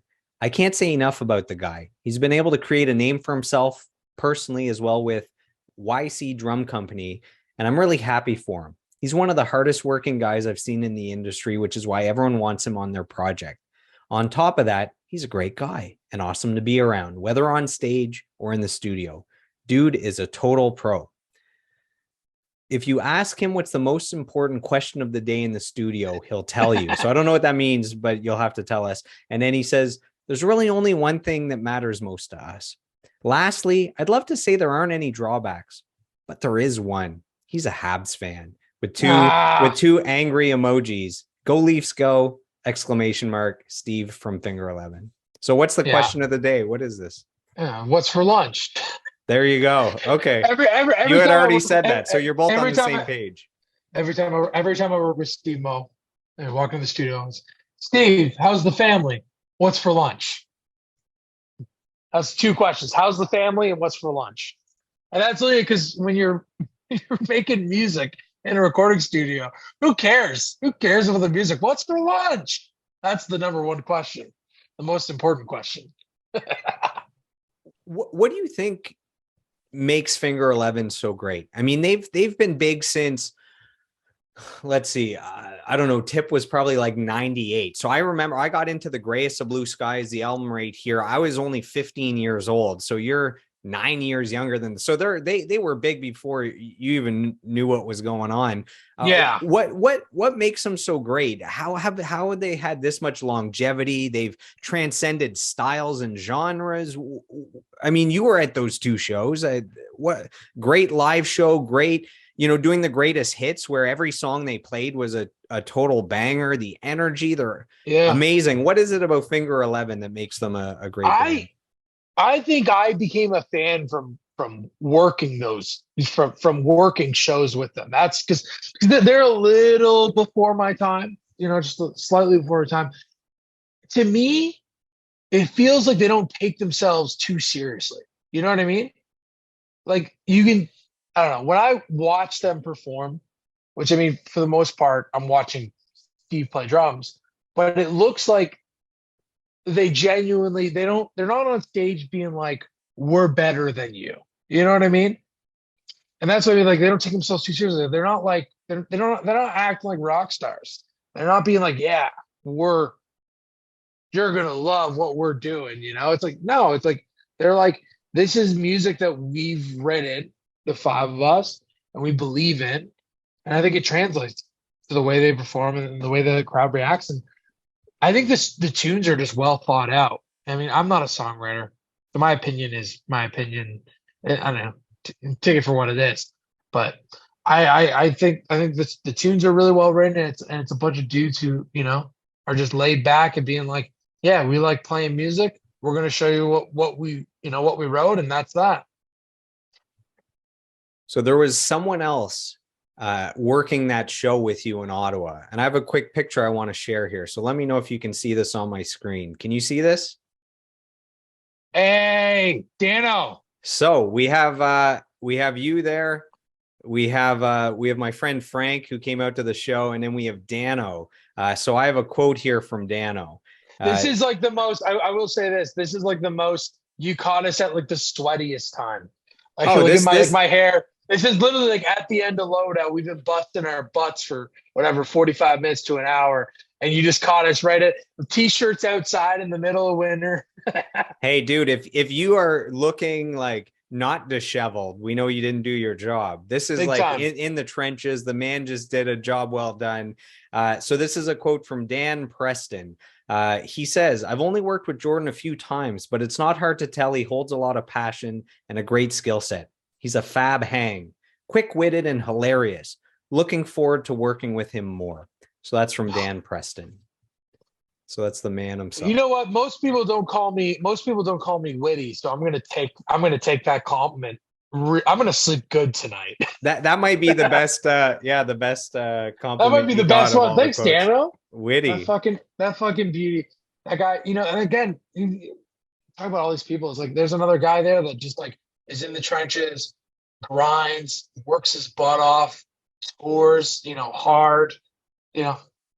It's good people, man. Good people know good people. That's what's up. So I have three more questions for you and we'll wrap up. Can you handle three more questions? We've gone through a ton, man. You have a huge, a lot of stuff you've done in your career, big list of accomplishments. We had to sink our teeth into that one. So I'm all good with this being a 3-hour interview. I did a 3.5 hour with Rich Bedeau of Finger 11. Let's get to the 4th hour. Let's do it. I want to have the longest one. No, I'm fine. But dude, you'll have a heart attack. if we keep I'm going, s- you'll have 15 Bubles and you'll well, that's what I was going to say. I'm surprised my bladder hasn't like exploded yet. You're sitting there being like, we got to wrap this up. I got to go to the washroom. no, man. I'm so prepared. I could do two, 3 more hours, but I'll be No respectful of your way. time. Oh, for Oh, sure. Oh, dude, I'm skipping 10 questions about the pandemic and how that changed everything. I'm skipping like ah, little details about this and that. Okay, so I got 3 more questions for you. So, what I would like you to do is to provide a question to the podcast that I'm going to ask my next guest. So, without you knowing who the next guest is, you don't know if it's male or female, their age, their profession. I just want you to throw out any question, and then I will, it's like a chain that's going to keep going through the interviews, the different episodes. have I What got in my question yet? I'm starting it with this one. You will be the start of the train, the question train. Oh, I know that that what a sucks, but you bummer. can start this off the right way. Any question, and they're gonna have to answer it without knowing who's coming up next. It could be anyone. I could have like the Pope or like who knows But who I have. do you primarily only do music people, like people who are kind of related to I've music? done like NHL players and authors Have and you? different Okay. things, but because of my background, there's a lot of musicians. So it Yeah. just, regardless of genre, just is there a cool question you can ask? Something, anything that comes to mind. It could be anything. Start this chain off. No pressure. Could you imagine if I did like a fuck Mary kill thing? Like You could do some no, version of no, that if you want. I'm not gonna do that. Man, this is really putting me on the spot. Anything. Oh, Let's go. Any question. What is, I don't know. What's okay. your What do you have you felt yet that there's been a pivotal moment in your life where you feel like you have mastered your craft? all right? Where you mastered your craft? Perfect. So, funny enough, I don't Now always know. are you going to turn around and ask me my question now? No, I actually, it's Okay, something I wanted to start with this episode. So, uh, amazing. you're the first person to provide a question that's going to start a chain that hopefully goes through every episode I ever do moving forward. So you're the very first here. And All right. normally I wouldn't know who the next guest is because things change and schedules change, and then someone comes in, there's an opportunity. I just happen to know who the next guest is, and it is Steve Moe from Finger 11. So that's kind of cool for him, unless Well, you want to change that. I can give you the answer right here. He hasn't mastered shit. There you go. Oh my God, I got to share that with him. So, Oh my gosh, I two, love two, that guy. two more, two more questions. When you Yeah. look back on your life and career, what are you most proud of, and what are you most grateful for? So these are the two kind of deepest questions of the interview. What am I most proud of? Uh, so most proud of is and most grateful for. I'll do the grateful one first. I'm most grateful for the the people I've met and the friendships I've made thus far. Um, you know, I couldn't imagine living life without having so many inspiring and beautiful and kind people surrounding me. So that I'm most grateful for. And sorry, what was the other one? What you're most proud of and most grateful for. Most proud of. Oh my gosh. I'm most proud of that I get to wake up every day and I get to do this this drum umbrella thing that I've created. I get to do that every day and I get to experience, really cool things because I've worked hard, And I have I have a phone book full of people to thank, this hasn't just been me. There's been a lot of people giving some kid from Nepean, Ontario a chance, Um, but I'm really proud of where I am today, and but I'm even more excited about where I'll be tomorrow. Final question. If you could go back in time and you could sit down next to 10-year-old Jordan, and you could take everything you've learned up until now, all the lessons and the mentorship and the training and the ups and downs, and if you can take everything you've learned since then and you could share some words of advice with cute little 10-year-old Jordan sitting there next to you, what advice do you give him? I mean, I don't think he's cute, but I would tell, I would tell him, hey, be a kid for a little longer. Don't rush to grow up. I feel like I spent most of my childhood rushing to grow up. I think it was a combination of pressure from my parents, because they wanted, my parents wanted. I have an older sister, so it's my older sister Jillian and I. They wanted us to have, the best they could possibly, that we could possibly have. And what came from my parents was, strict parents, and I feel like I kind of grew up fast because I wanted, there was a little pressure, but I also wanted to grow up fast. And I would kind of tell myself, hey, slow it down. Don't worry so much. It's going to be okay. Be a kid. Enjoy things. Make mistakes. It's okay. It's okay to make mistakes. Just fucking be a kid. That's 100% what I would tell my 10-year-old self. And where can our listeners find you online if they want to stick in the loop with what you're up to, if they want to maybe send you a message or slide into the DMs and say, hey, I love the interview, or hey, I'd love your services for some of these things with drums, where can they find you? Either a website or social media? Where do you direct them? Instagram, at YC Drum Company is probably the best for like staying up to date on what I'm up to. They could send you a messess there, right? Yeah, I send a message there. I find it so funny that people like message, like I'll get like people being like, how much does a snare drum cost? Like over Instagram. I'm like, send me an email. For all business inquiries, you can contact me at Jordan at ycdrumcompany.com. Facebook.com/YC Drums for those who still use Facebook. But pretty much whatever's posted on the Facebook page is also posted on the Instagram page. They just kind of simultaneously post the same thing. YCDrumCompany.com is the website that you really don't need to go check out because there's not much on there. Yeah, but that's pretty much it. Come do an Alexisonfire show or City and Color show or Arkells show. Chances are you'll probably see me there, at least over the next year. And who knows what happens beyond there. I mean, maybe Danny Carey's going to give me a call. There you go. We're putting all that out into the ether. And yeah, last thing here as we wrap up, I just want to take a moment to acknowledge you for your lifelong pursuit of mastery with everything related to the drums. I want to acknowledge you for creating beautiful drum kits that allow drummers to look and sound their best. I want to thank you as a fan of a lot of the music you've been a part of, whether it was in the studio to help make it that when I'm listening to the albums, the drums sound incredible, or I've attended a lot of concerts that you were most likely there as the drum tech and the drum sounded amazing. So I appreciate that as someone that likes good music and good audio.